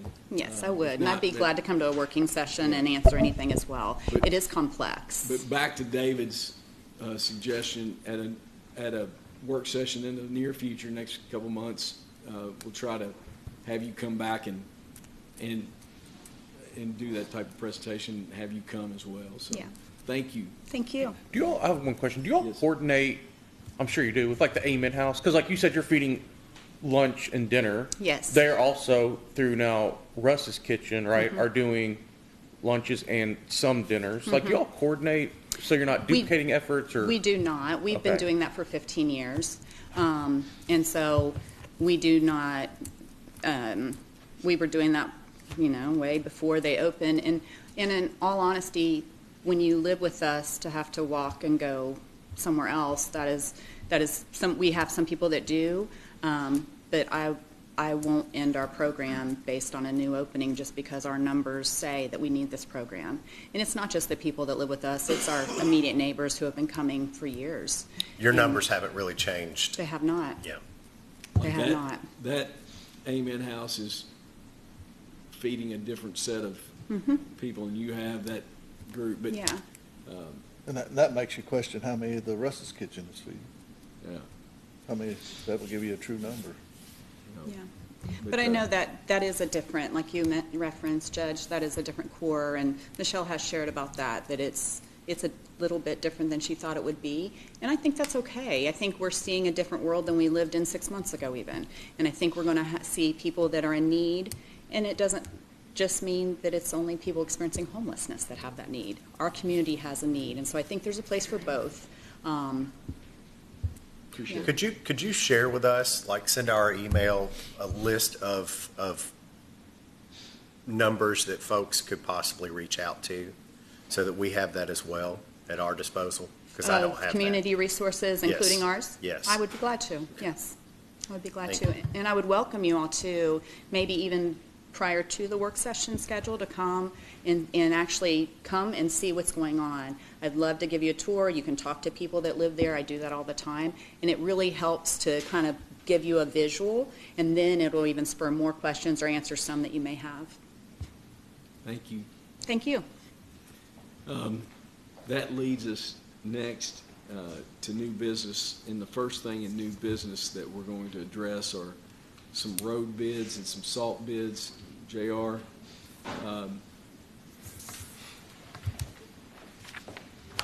how are you? Good. Thank you. Wednesday, we took bids on asphalt paving materials for the coming budget year and road salt. And we had 2 bids on road salt, 1 bid on paving, asphalt paving materials. Compass Minerals was $128.12 per ton. Morton Salt was $131.30 per ton. That's about a 17% increase from last year because of supply and demand, and Compass Minerals being the low bid. Are they in southern Indiana? Compass Yes. Minerals? Yes. Yeah. Questions or comments on that, you all? Thank you, JR. Well, we're separate, but I was going to let him go ahead and talk about the Hamilton. Yes. Paving materials, base per ton was $84.46, and surface was $87.96 per ton. It's about a 7% increase from last year with oil and all that prices going up, so. You feel pretty decent about the number we put in the budget for next Yes. year, so we're okay. Absolutely. So we need two motions, one for the road materials, one for the salt. Motion for the road materials. Motion? Second. Any other questions or comments? All those in favor, please say aye. Aye. Any opposed? Motion passes. And then your recommendation is the lower bid with Compass. Compass. On the salt. Yes, we're a good company. Motion for Compass Minerals. Second. All those in favor? Aye. Any opposed? Motion passes. Our status on our salt barn, 33 to 40% full, 50% full, what? I probably have about 2,000, 2,500 tons. So we'll make an order, get in line, is that right? Fill it Jim? up, yes. Yeah, so we'll, any other questions for JR there? JR, thank you. Thank you. That leads us to, I'd ask Zach to pull up the budget work session workshop slide, and I've got kind of a list of conversation pieces that I want to bring to you all. And the first item that I wanted to address was we had shared that the fire special projects line, we had not put anything in that because we were working on the renovation at 2200 Cincinnati Pike. When I say renovation, we're talking about the kitchen upgrade and removing the wall between the day room and the kitchen and expanding the kitchen out into that area, and then making the current sleeping room the day room, but also trying to put a female shower and a female bathroom in the corner of that day room with its own entrance. And then in the current day room, there's two doors that lead to the exterior. What Branch Carroll will be doing, and they have the approved agreement where they're now working. They'll be working on giving us a rendering and a budget cost estimate. But right outside, we'd have essentially we'd have to construct a new sleeping quarters that would be 8 or 10. As we mentioned at our last meeting, we'd look at 8 or 10 individual sleeping rooms that would then accommodate the needs of that station.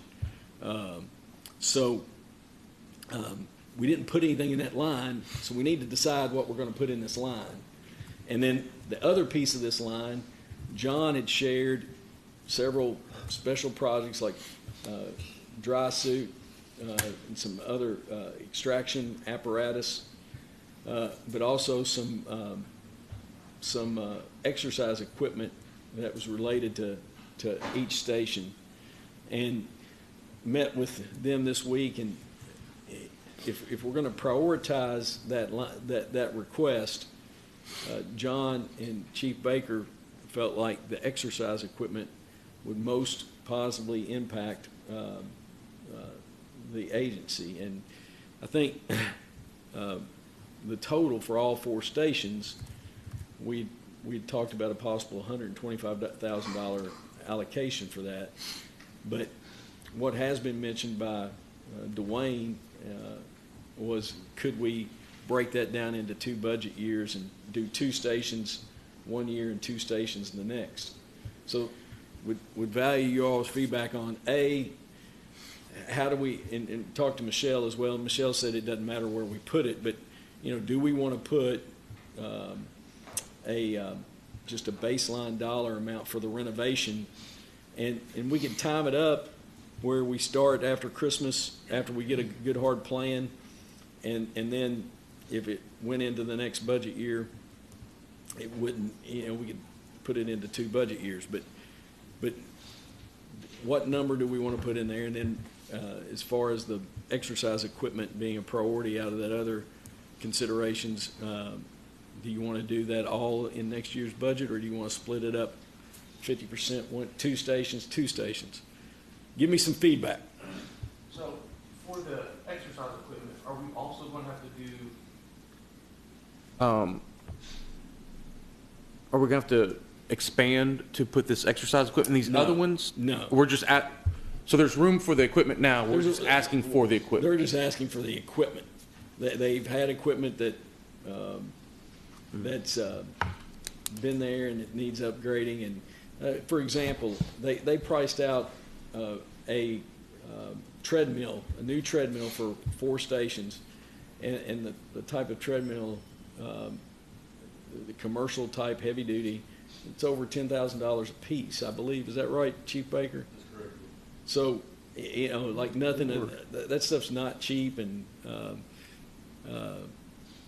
but they do feel strongly. You've got individuals there that are 24 hours, and having the opportunity, especially in the colder winter months, to be able to get on and do some physical exercise is a plus. So, but the big thing we need to decide is, do you want to put, do you want to put $500,000 just as a placekeeper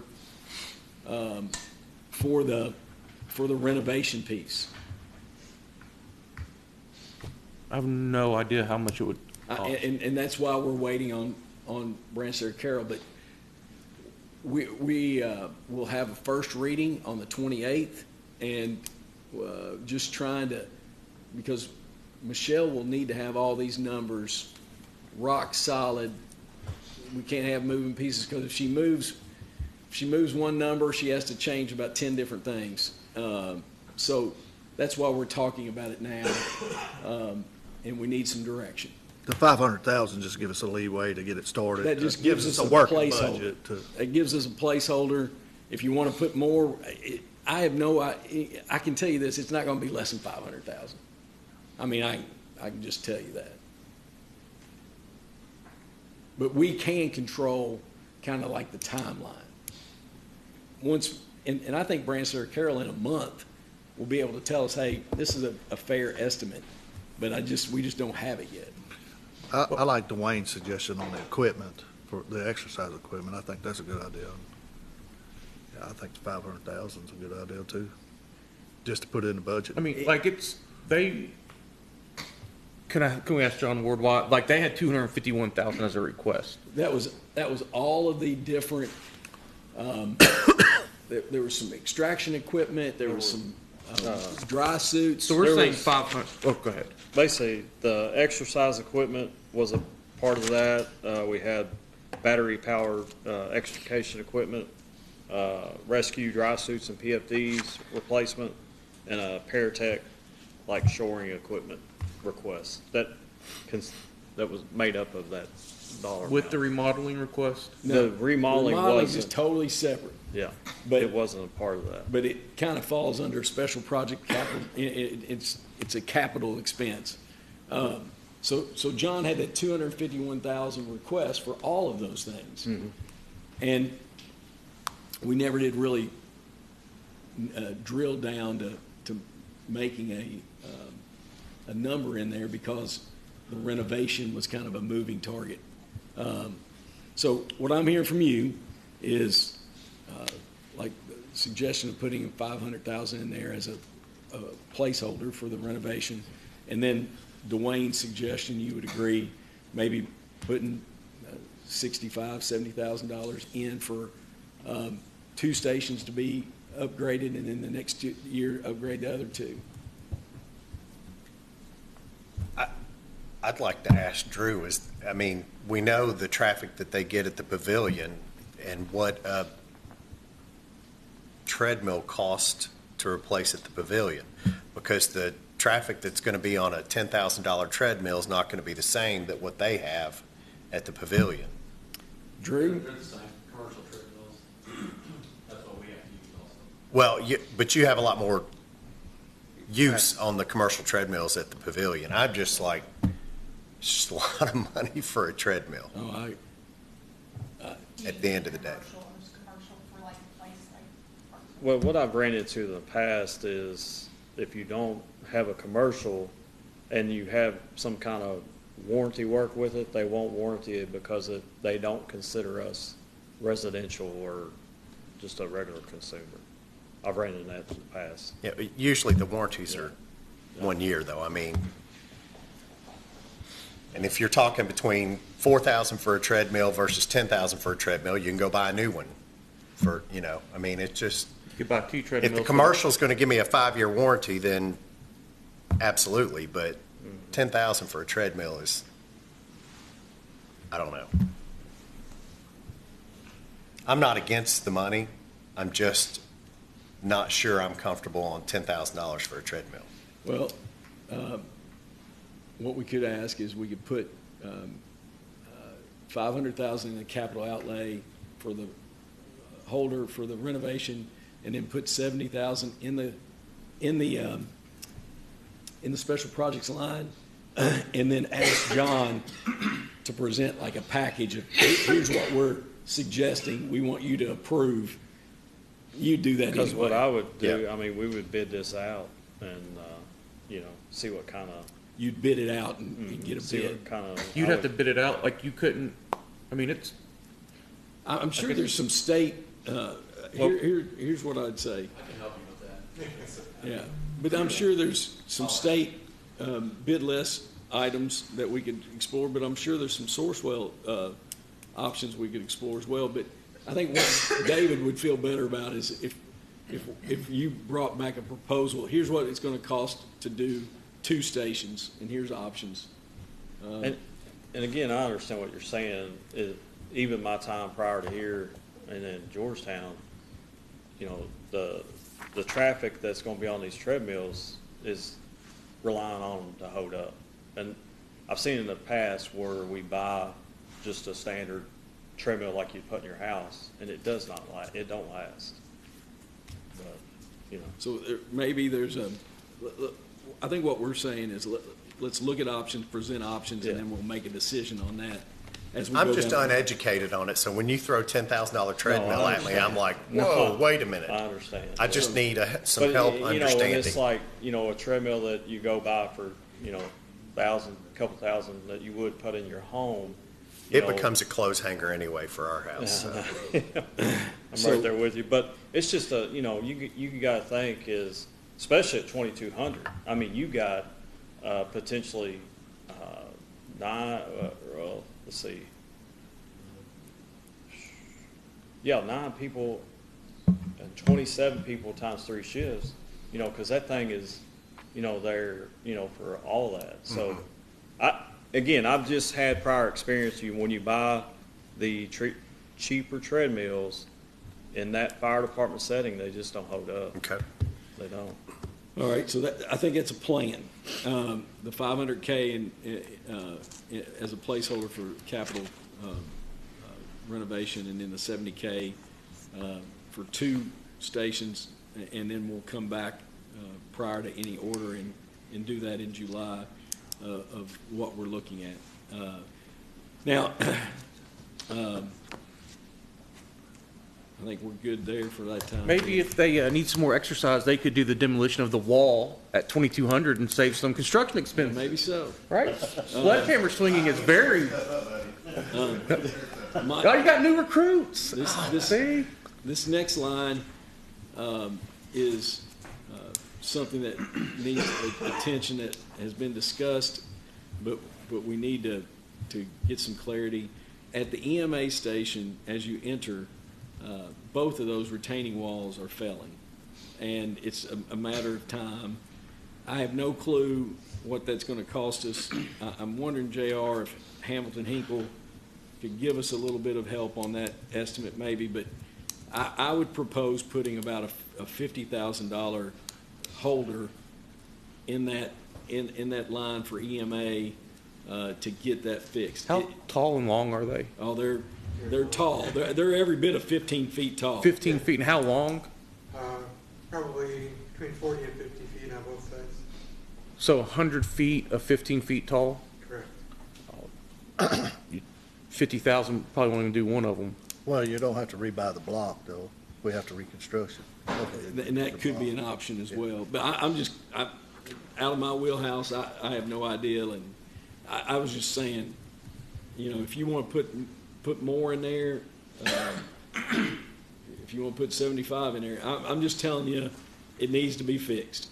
And this budget committee, we really didn't nail it down. And then part of this, Mike, if we went ahead and put 75K in there, the other part of it is Mike had put and asked for like 60,000 for consideration of adding electrical outlets and maybe putting in a false floor. But what Dwayne has suggested is essentially cutting a trough and running a conduit in the floor to add some outlets in the floor. Now, the other suggestion that was also made is, could we not run conduit through the ceiling and just drop lines? Would that be possible? That'd be possible. Yeah. What would be the negative of that? Just the aesthetics, having 20 drop cords hanging from a suspended ceiling. But if you dropped 2 or 3 in the middle of the room, could you not, like the way you have that circle of tables, could they run off of that? The room is reconfigured 2 or 3 times a week. 2 or 3 times a week. So it's currently in classroom status where we got 32 people facing one wall. So if we cut it, you're saying the best option would be to cut a trough.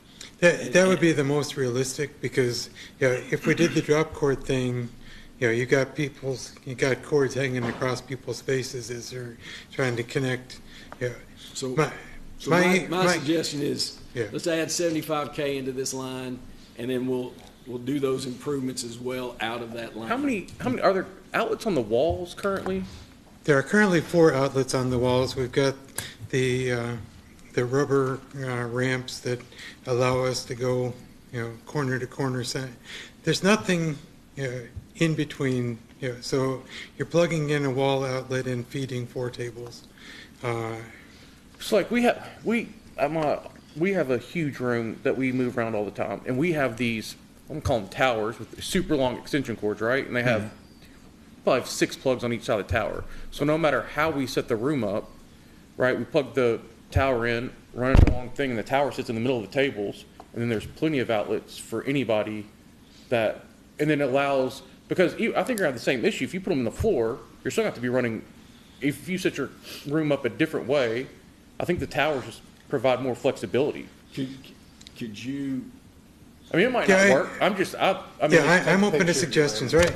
Right now, each table has its own mini tower with 6 plugs and 2 USB. For the sake of time, we'll put 75K in this line, but before we do anything, we'll see your suggestion and then try to bring that back before we do anything. But the main question is putting this in this line, and I think everybody agrees we're gonna fix those, and then we'll come back with it. So we'll put 75K in that line and then go from there. Okay. All right, and then. Retaining wall, how much do you put on that? We're gonna put total 75K in the line, and hopefully. For both projects? Yeah. Okay. And if it's the tower thing, it'll be much, much cheaper, what Ryan's describing. You all are in that world, Yeah. I'm not in that world. And then, that was the topic that I had. And you're working, Mike is working, trying to get the storm shelter through, Building through our inspection. building inspection, and have you Right. got any update on that? I worked with the local building inspector, Jim Burgess. Because of the occupancy, it has to be state building inspector, the KIBS, I can't remember what the acronym is. So we're now in discussions with state building inspection to get the waiver, because it's a prefab building from a different state. There should be no inspection required in order to put it on, Our local building inspector is going to check the concrete and the footers that we're providing, or, that are installed locally, and then the state of Alabama would sign off on the actual metal But structure. the big thing is, we didn't put any money for any storm shelter next year. Right. We want to pay for this storm shelter out of this year's budget, and that's the goal. We think we can get it done. Yeah, we can definitely get that done. All right, thank you. Next thing is, there's 2 recommendations from the Wellness Committee program that I shared, Jeff shared, and we did not have, consensus when we introduced these last week. Zach, there's 2 slides that you could go to. If you could just page forward, Zach.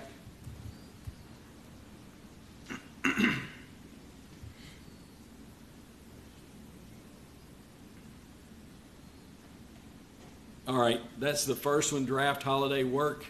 And then the second one is the tuition reimbursement. The draft holiday work compensation was $30,100. The next slide that we talked about last week was the draft tuition reimbursement that we were going to cap at $30,000. Neither one of these are in the budget, the worksheet that you have. If this is something one of you all or several of you want to move forward with, that would be what I want to hear feedback on right now.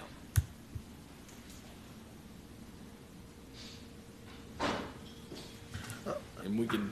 I like the draft on the holiday work I agree with you. deal. I mean, they need to be paid So for working on So what I'm hearing from you all is move forward with and put funds in for the draft holiday. Zach, could you go to the next one? The draft holiday work compensation. That's what I'm hearing, and that's what we'll put in the budget. So, but just Thanksgiving Day and/or Christmas Day? That's those 2, that's the 2 that were identified. And if JR's team gets called out and has to put salt on the road, they're in that, they're in that, but you've got detention, fire, EMS, sheriff, animal care and control,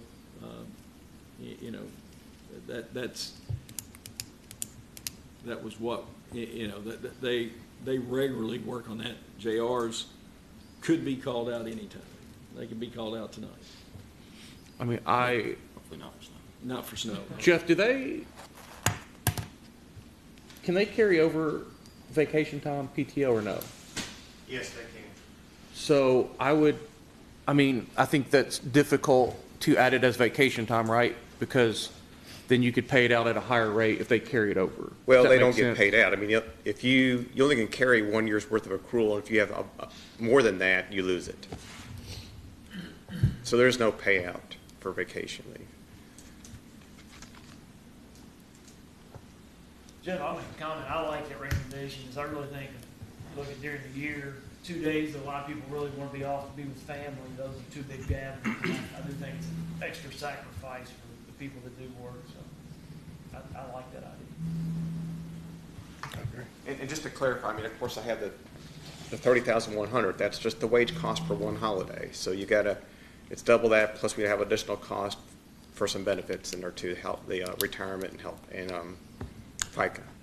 This wouldn't, so like somebody that worked the 12-hour shift, the 16-hour additional paid, it's only paid at regular, but could it, I don't know how to say this. If they weren't in overtime, could it put one of their overtime, could they put a regular shift into overtime No, pay? it doesn't count as hours worked towards the accrual of overtime. It's just additional regular pay.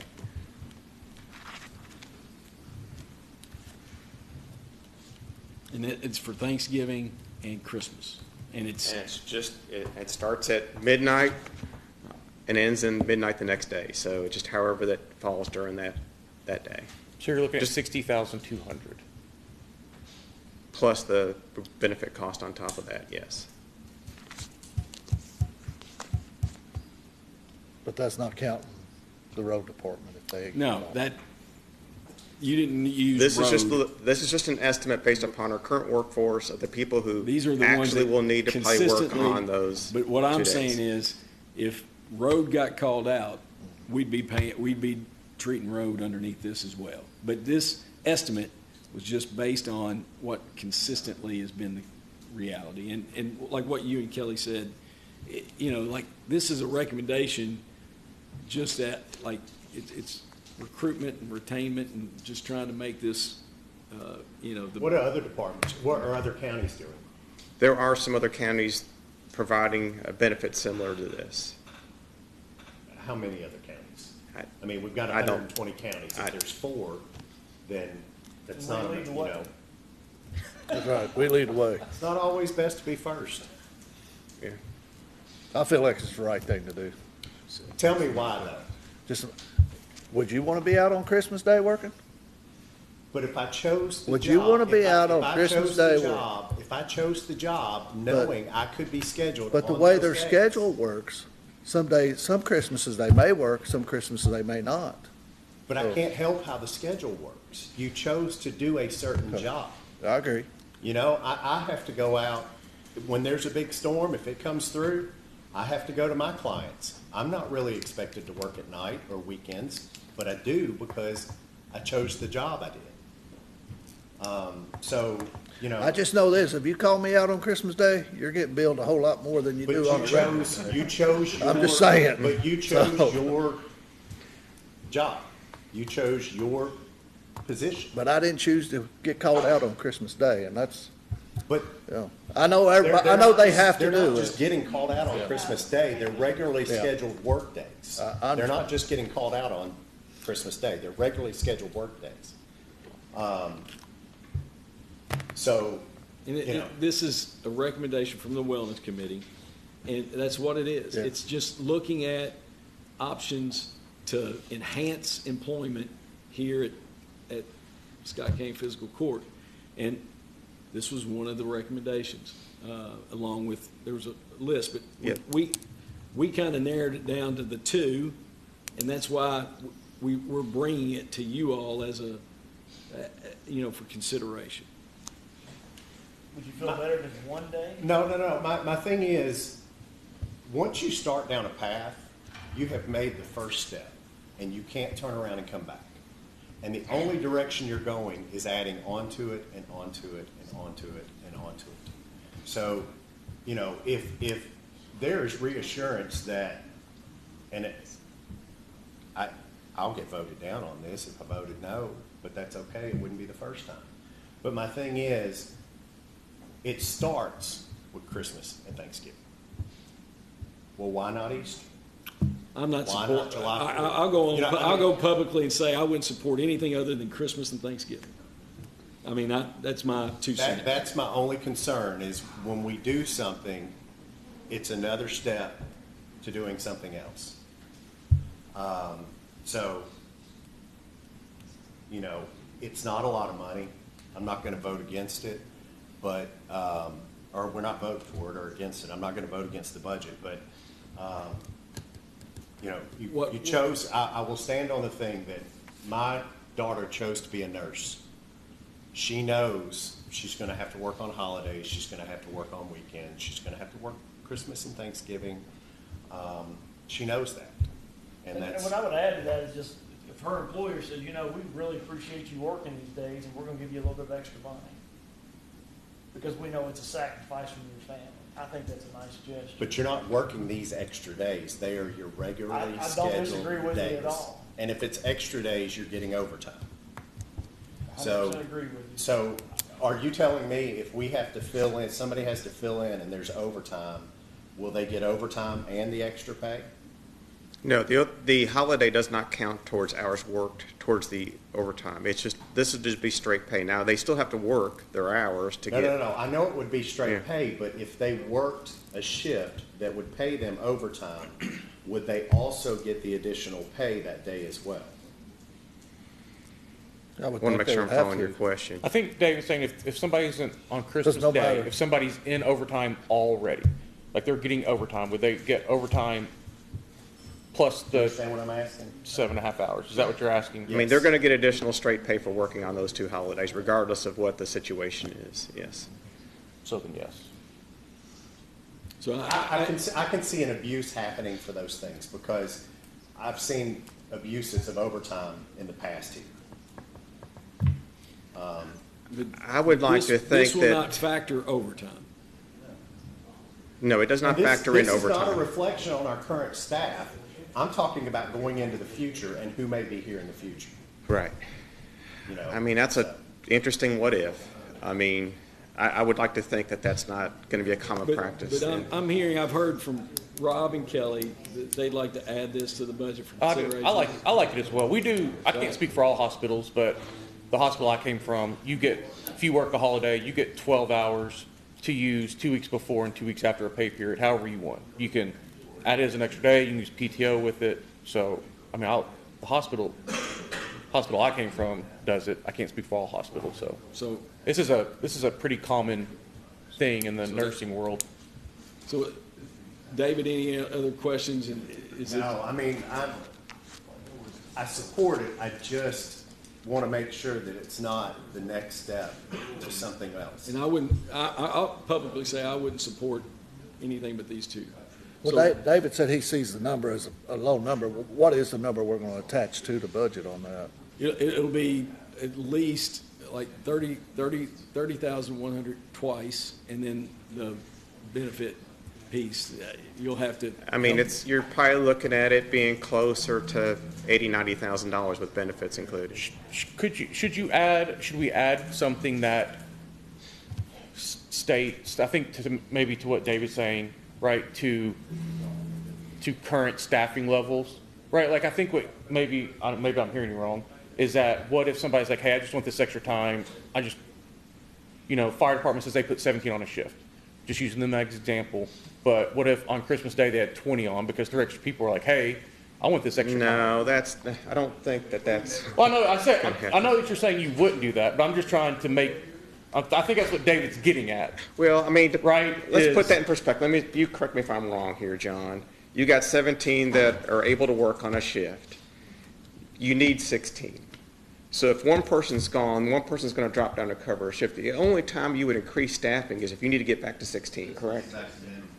That's not. I don't. But they're not authorized to staff over what they are currently authorized for. So that they're not going to. That's true. Put 21 people on staff just And because it's Christmas. I don't believe that our leadership would ever abuse that scenario. Yeah. I don't think we're going to be gaming this. No, I was just trying to help him out. I thought that maybe it's what you were asking. No. Okay. All right. So put that down at 90,000. Huh? Put that down around 90,000. Yeah, Michelle and Jeff will add this in there.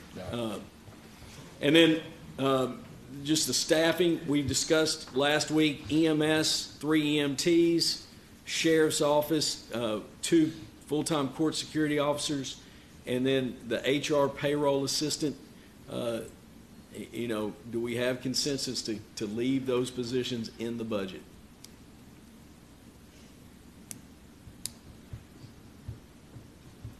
They are in the budget. They are in the budget now. Now, I'm going to, as you're chewing on that, Chris, if you'll come up, you know, we talked about a proposal from the National Guard. And that's not in the budget anywhere. It doesn't have any staffing implications. But we tried to get the National Guard to commit, hey, we're going to commit to 2 rounds of training, 3 rounds of training. Can you share what we learned? Yes, so the request that I had made, the most recent one was for 3 to 4, commitment for 3 to 4. And the response was they can't do that just because of potential deployments and funding, whatever. So when you had asked for 2, if we could get the 2, which puts us neutral, I reached back out to him, and he just texted me while we're in court, so I haven't spoken with him yet.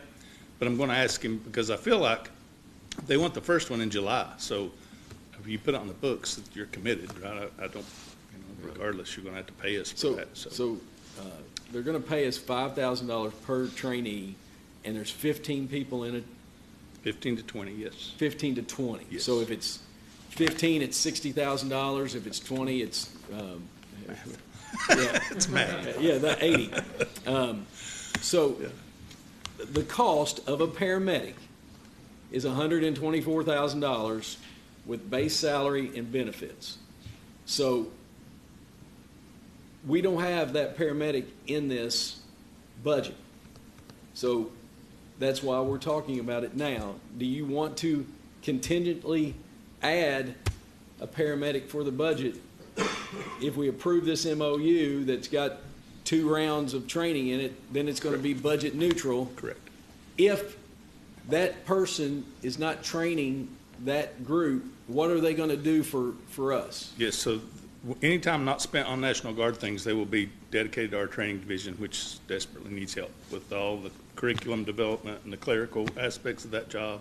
So it's 2 folks right now, and I shared that report with you. I can't remember how many hours of training they provided last year, but it was thousands. Extensive. Like my fear is, right, like if once we train all these people and or we only do 1 class, right, I mean, we're stuck with the rest of that salary. It's not factored in. Well, that, sorry to interrupt you. Could you not put in the MOU like a minimum dollar that they'll contribute? yeah, and we had talked about that too. And then, and that would be on an annual basis, but they're not going to guarantee a multi-year. Right. They won't guarantee. But Ryan's concern is we do it this year, and then they get cut, and they can't do what they want to do, and we're. Yeah, and so Jeff and I had discussed that, and we would just transition that paramedic back to an ambulance. And if that put us 1 extra paramedic until we dropped a position, I mean, it's not going to be that long. Right, yeah. So does a paramedic on the ambulance, is the cost for, you would be paying the same wage as you would for someone who's training? Well, you would. It'd be the same. I mean, I asked that because if that was a scenario and they had to go Sure. to an ambulance, you know, it would not be fair that they make significantly more money if they don't have. No. And I would ask this, with our 3 EMTs that we're adding, our goal is to keep 6 buggies on the road at all times. What I would ask is if this individual, you know, if they're not scheduled in a training, you know, being provided, you know, I would want this individual to understand that they're required to be a fill-in and ride a buggy to keep us from having to go into overtime. Are your training paramedics salaried or hourly? Our current paramedics, our training division folks are salaried. So this person would be salaried? Yes. So you're saying it would be tough to have a salaried position riding a buggy. Is that what you're saying? Well, they would do it. It depends on how they're. Depends on how they're. You know, it would only be for contract the written. hours that they were scheduled to work that day, right? They wouldn't do it 24 if they were. Yeah, so it'd just be time that would have been spent in the classroom would have been on an ambulance. So. But you're going to get. But they would leave 8 hours out of somebody rather than 24. right, or whatever. I'm just, like, I just think to maximize the position, if you all approved it, that should be part of the understanding that if we're short, they ride, and they're not committed in a training, then if we're short, then they hop on a bus. And here's a real question. Do we want to continually add $124,000 in an EMT, in a paramedic to the budget, but only use that if we approve an MOU with them? That's the question. Yes, but I think the MOU would have to cover, guaranteed to cover the revenue neutral, to make it revenue neutral. I mean, But for how long? Huh? But for how long? For what? I mean, it can only, they're only going to sign it for 1 year at a time. But like you said, at the end of the year, if the contract's not renewed, when a paramedic quits or leaves or what have you, that paramedic would then just be, would then become like a street paramedic. So are you going to change them from salary to hourly? From salary to hourly? Does that cause issues? Well, yeah, I mean, yeah, it's either you're exempt or you're not exempt. Right. I mean, a person can be salaried non-exempt, but the question is when they work more than 40 hours in a week, you still got to pay overtime. For non-exempt, right? If they're not exempt, yes. Yeah. That means they're not exempt from the overtime revenues. So would this be a salary exempt? Is that what you're saying? How would you? I mean, there's still a training. They're a training in a training role. So I would hope that 95% of the job is going to be training, and in a rare circumstance, they're going to provide backup support, right? So, and if what Chris is saying is that the only time that they would serve as a paramedic is during the normal work hours from 8 to 4 or whatever. So they'd be salary exempt. So I don't know that there's an issue because they're still not working more than 40 hours in a week. I think the question was, though, if they transition from this training position, right, the MOU runs out, and they transition from this training position back into a normal street paramedic. Yes, then it would go back to being an hourly position. Would be essentially eliminated, and they transition into a paramedic. At whatever the equivalent pay rate. 'Cause that's basically what we're doing with a training specialist. It's a paramedic position that works full-time, so. But their salary would have to be at their current non-exempt rate. And the only drawback is that they would have to be working more hours per year to earn that same pay. Because they go from working the 2,080 or 1,820, whatever, back to they really work 2,912 hours in a year. So I think you'd have a very difficult time hiring someone if in the contract that you're saying they have to go backwards, if this MOU doesn't work out. Well, I think they are just hired knowing that it's kind of like being in a grant fund position. You just know that when the grant expires, you may or may not have a job, and at least what we're going to do is offer a person to continue employment as a paramedic. And if they choose not to take it, they choose not to take it. They're just not employed anymore. I agree. But I don't think we should be paying for the National Guard's training. Sure. But we're only, the question is, do you want to add this contingently into the budget and we'd only hire the position if we had a MOU that you all approved that would support that? We're just trying to make these budget decisions now. Yeah, I'm fine as long as it's cost neutral. As long as we're not out any money, then. What I'm saying is. Yeah, I say yes. Okay. Yeah, I do too. All right. Kelly? Yeah. David?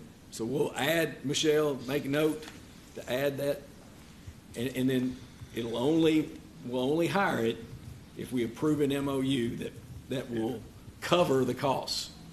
So. And I'll touch base with them as soon as we're done here, and I'll let you know this afternoon. Yeah. All right, next question, Drew, come on up. Just woke up. Yep. Am I the last one? No, you're not last. Okay, good. Then I was hoping I was the last thing between you and one. So Drew shared, everybo's got a multicolored.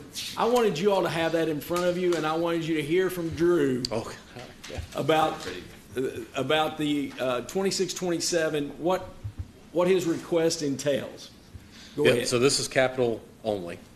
Hopefully, you know that this is not the operating budget, but It's listed pretty clear there in the top green section is 2627. So repaving 2 of our main lots, those are exact prices. That's why what I guessed before Michelle and Judge, my guess was a tiny bit low, but it wasn't too far off. So those are exact quotes from Hamilton Hinkle to repave those lots.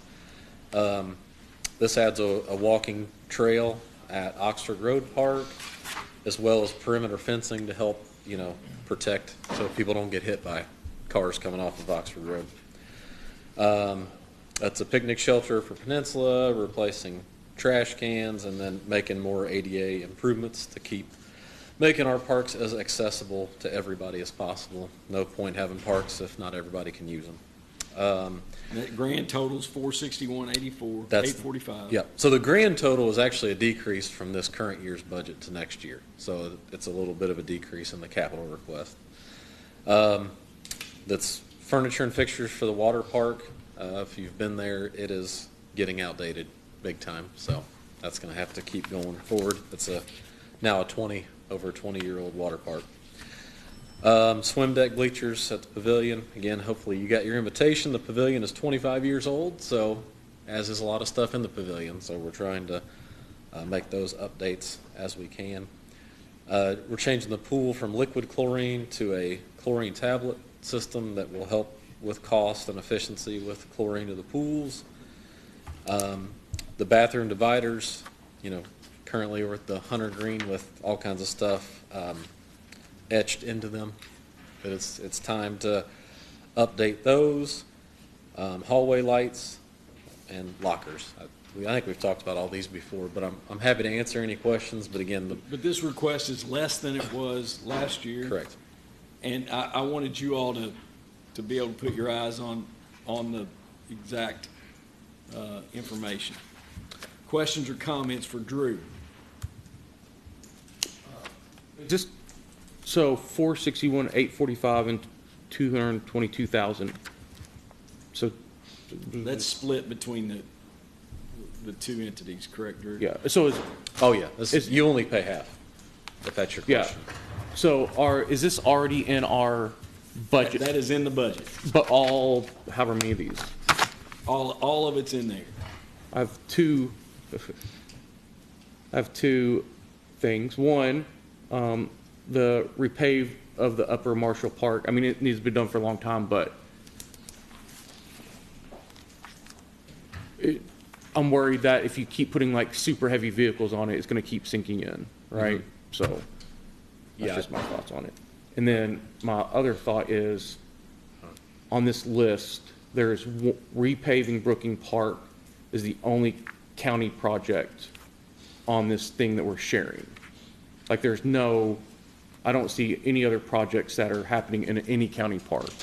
Yeah, I don't know. I don't know how I feel about that. It's very complicated to be in this. That's how he feels. Yeah, it's complicated. Well, I mean, like we're paying half. We're going to pay $300,000.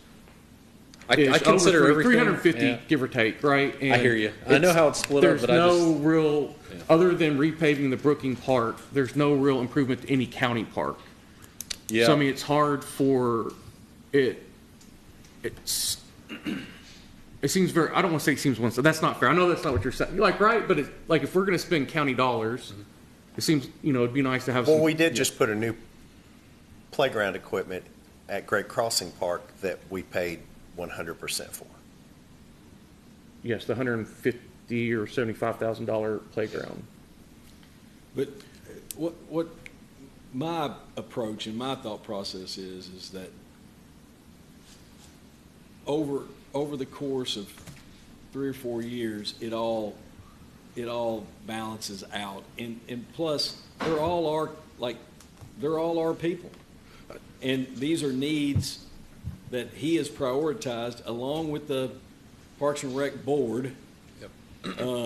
Did we bill the city for half of Great Crossings playground?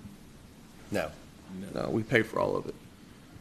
So I mean, just out of the 12 things you have listed, one of them is a county project. And if you go into 27, 28, one of them is a county project.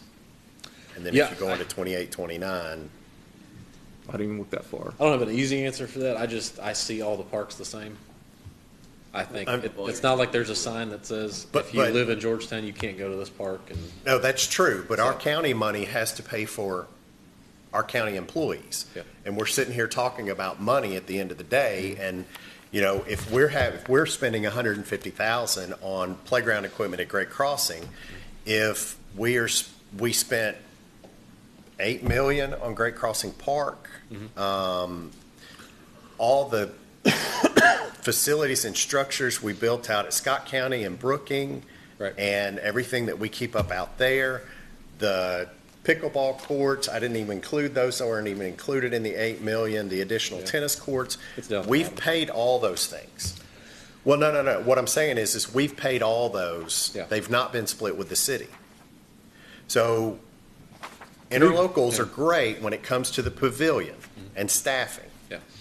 But when we're picking up half the tab for their parks, Yeah.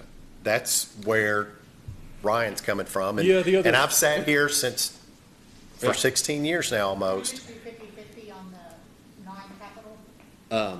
The other thing, the point I was going to make is, you know, if we're talking This is about not that- your issue, though. This is Yeah, not, but- I mean, I know it makes you uncomfortable, but It's very, very uncomfortable, yes. Yeah, but- like, we also get the pictures and the Facebook messages of look at how bad this is at this county park, right? And so it's you know, I know it's not easy on you. Like I'm just Yeah. you know I'm just No, it's asking okay. a legitimate question.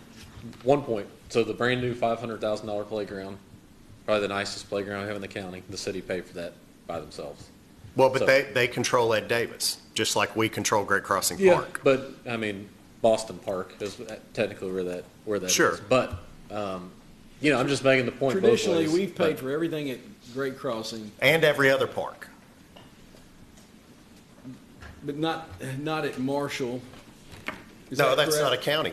That's what I'm saying. Right, no, we've not paid for Marshall. Yeah, and I said not at Yeah, Marshall. yeah, you're correct. But what his request now is, I wanted you all to see that, and it's a little bit of change, but, Oh, it's a big change. yeah. I mean, if you want It's to, significant dollars. well, that's why we're talking about it. The And- county won't pay anything for the pool, why's that on? Well, that's at the pavilion. At the pavilion, which we split, that's been a long time agreement. Yeah, I can do this however you want to. Like, believe me, every park we have needs a crap ton of stuff and repairs. So I mean, if you want me to divide it out more that way, like, believe you me, No, we can get there. I know. And I'm really not trying to be difficult either, but like, I see the parks, and Great Crossing is different because it doesn't fall under me. Great Crossing is And county. It's what I not would a- request that, you know, like what I started with, you know, over a 3-year period, you know, you might have more priorities in one place one year, the next year it might be more out at Brooking. But like over a 3-year period, I would expect, my expectation would be, is that after 3 years, they're pretty close to, you know, 50/50. But if that's not the way y'all want to do it, then Well, that's. Because it goes back to, which direction am I? The farmer's market pavilion back here. I mean, we paid 100% for that. And what a lot of people don't know is all the properties that were back on this, in the business area, we paid for those as well to help develop this parking lot. Well, I think we split those with the city to help develop this parking lot back here. So it's not as if we're not in with the city, but, you know, they had the opportunity to participate on helping with the farmer's market pavilion and chose not to. So it's painful to sit here and look at splitting these costs when I would rather see our dollars go into our own parks. And if you go out 27, 28, 28, 29, I don't think it does even out. Yeah, 28, 29 is really just generic, but at this point, but that could be any, the athletic field fencing could all be Brooking Park. Every single field out there could use new fencing. I mean, that's the point we're at with parking lots and fences, and you've been around. My goal is to make our park system as nice as possible. I know you guys have to care. I don't care which one's labeled city or county. I treat them all the same. and try to make them as nice as we can. That's The new playground at Marshall Park next year, At Marshall? my Lord, it doesn't need a playground. It needs an entire facelift. I think spending $400,000 on playground equipment out there, Yeah. when the fields are in the shape they're in and the dugouts are okay, but the lighting sucks, the scoreboard sucks, the press box sucks. There's been nothing done out there for probably 20 years plus, except for the lighting on the lower field, which is in a floodplain. Or no, it's not in the floodplain. The other one's in a floodplain. I mean, you got to redo all that before we put new stuff in, because it looks awful. Yeah. And all I can do is within my budget make incremental improvements, and like Well, I said, $400,000 would go a long way towards improving those fields. I wish it does. They just spent. I'm not saying new 85 lighting, but scoreboards, all that. You know, I go to all these other parks all over the place, and I don't understand why we don't allow sponsorship on a scoreboard. It makes zero sense to me. We do. Then why don't we have it? That would be up to the league to sell it and do it. Why is They it up to the operate. league? It's a county park or a city park. Yeah. That should fall back on Parks and Rec in the city. That shouldn't fall back on the league. I mean, certainly that's- can. Let's just. I mean, I can speak personally. You know, where I ran the baseball league for years. If you look at every scoreboard at Cephaletta Park, I got those. But that shouldn't be your responsibility as a parent. Well, I mean, you're already a it's a bigger- taxpayer, and your taxpayer dollars are going into it. Yeah, it's a bigger So discussion. governmental officials should go out and have someone trying to do those things on their behalf. Because that's why our parks have fallen in such disrepair, is because, and I'm speaking of fields, because we rely on the parents to do all the work. And sometimes you have great participation, sometimes you have terrible participation. And usually it's 10% of the people doing 100% of the work. And they don't have the equipment and the tools to do it properly. And we just, sorry, I got off on a tangent. I get tired of building things and not finishing them and not taking care of them. And that's where we are 20 years later. This is not a reflection on you. You're trying to do this. And I understand that. It just is I get real passionate about it because all my kids grew up through playing at these parks. Mine too. We have similar feelings. Same thing, you know. I mean, I can recall all the stuff we've done at Marshall to try to improve Marshall with a Band-Aid. So, back to the point. Sorry. You've got the request, back to the point, you've got the request, and you've heard a breakdown. I think we need to meet with the city before we agree to this, because there needs to be some kind of agreement going forward on funding. We'll put it in play and try to get it scheduled and have Drew at the table. But that leads me to the bottom of the page. It's like the elephant in the room. You know, last week we spent a lot of time talking about a future financial plan and looking at, 5 years down the road, what we can anticipate on revenue, what we can anticipate on expenditures. And Ryan submitted a couple requests. They are working on that, and they will get that to us. But, like right now, I think there is consensus that we want to look at, building a cloverleaf of softball, baseball fields, the city building a swimming pool, and what's been discussed is, let's just play the game that the softball, baseball fields were $6 million, the swimming pool was $4 million. Then that's $10 million. We would share the costs. That's what's been discussed, that we would share the costs of those facilities, and we would pay for 5 and they would pay for 5. But we do not have $5 million in the budget. We don't have $1 in the budget for next year. Correct, Michelle? So, in the big picture of what we've talked about maintaining that general fund reserve at the minimum of 30% of our that policy, we'll have to look at collectively like what we've talked about, there's been discussion of a future fire station need. There's been, talk about a dispatch center being built that we would have to share costs on. So in that financial plan, they used, over the next 5 years, a $15 million capital projects number. That was just the general number. And I think a big question that Ryan had was, well, how much could we fund that out of cash? And that's being discussed. But like, how do you all want to handle in this year's budget? And Michelle, I need your guidance. We can amend the budget once we decide if we're going to build softball, baseball. And Drew, would you say that softball, baseball fields is your number one need for Scott County in general? Yeah, they're still ranked there at the bottom. So yeah, so he's ranked it at the bottom. But like, Drew's ranking is the playground at Brooking Park being up there as well. So do you want me to discuss these and get a meeting to discuss those as well? And then Michelle, if we don't put any consideration in the capital line for some project at Great Crossing, could we just amend the budget at that time? Is that what you would recommend?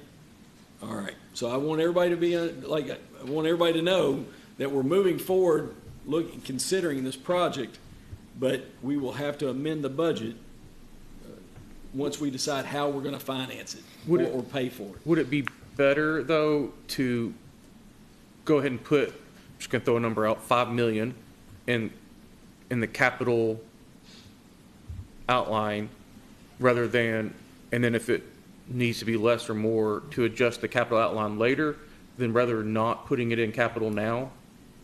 Well, you're going to have to show your revenue. If you're going to show an expenditure, you got to have it. You got to have the revenue to balance. We are required to have a balanced document, and until we decide, in my opinion, how we're going to finance it or pay for it cash, then let's just amend the budget at the time.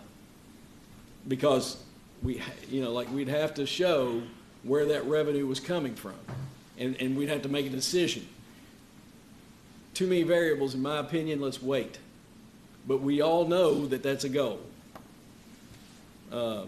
So Drew will get with you. I appreciate all you do, and I think your leadership. I think our Parks and Rec is better for your leadership. I appreciate what you're doing. Thank you, Drew. Next thing, and near the bottom of my list, is social services.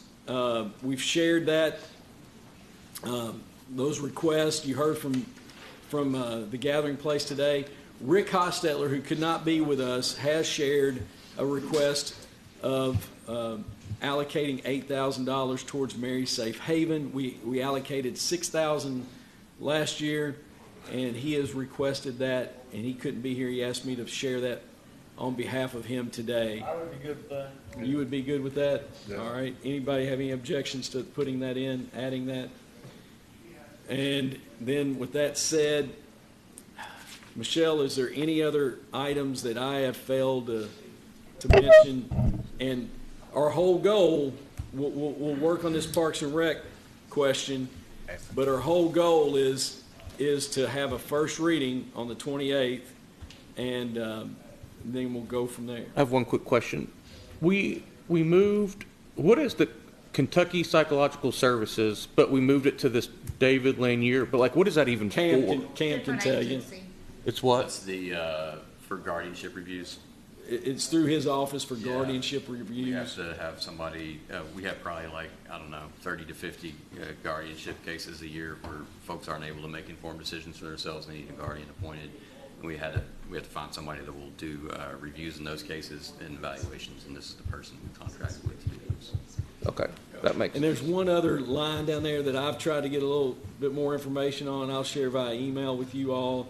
That we allocated some funds last year too, and we have not put any money in that line. I'll share that with email, but I don't, just because of time, I'd like to move on. Any other questions or comments? Is there any public comment? No other comment from any staff? Would there be a motion to adjourn? Motion. Second from Kelly. All those in favor, please say aye. Aye. Thank you all.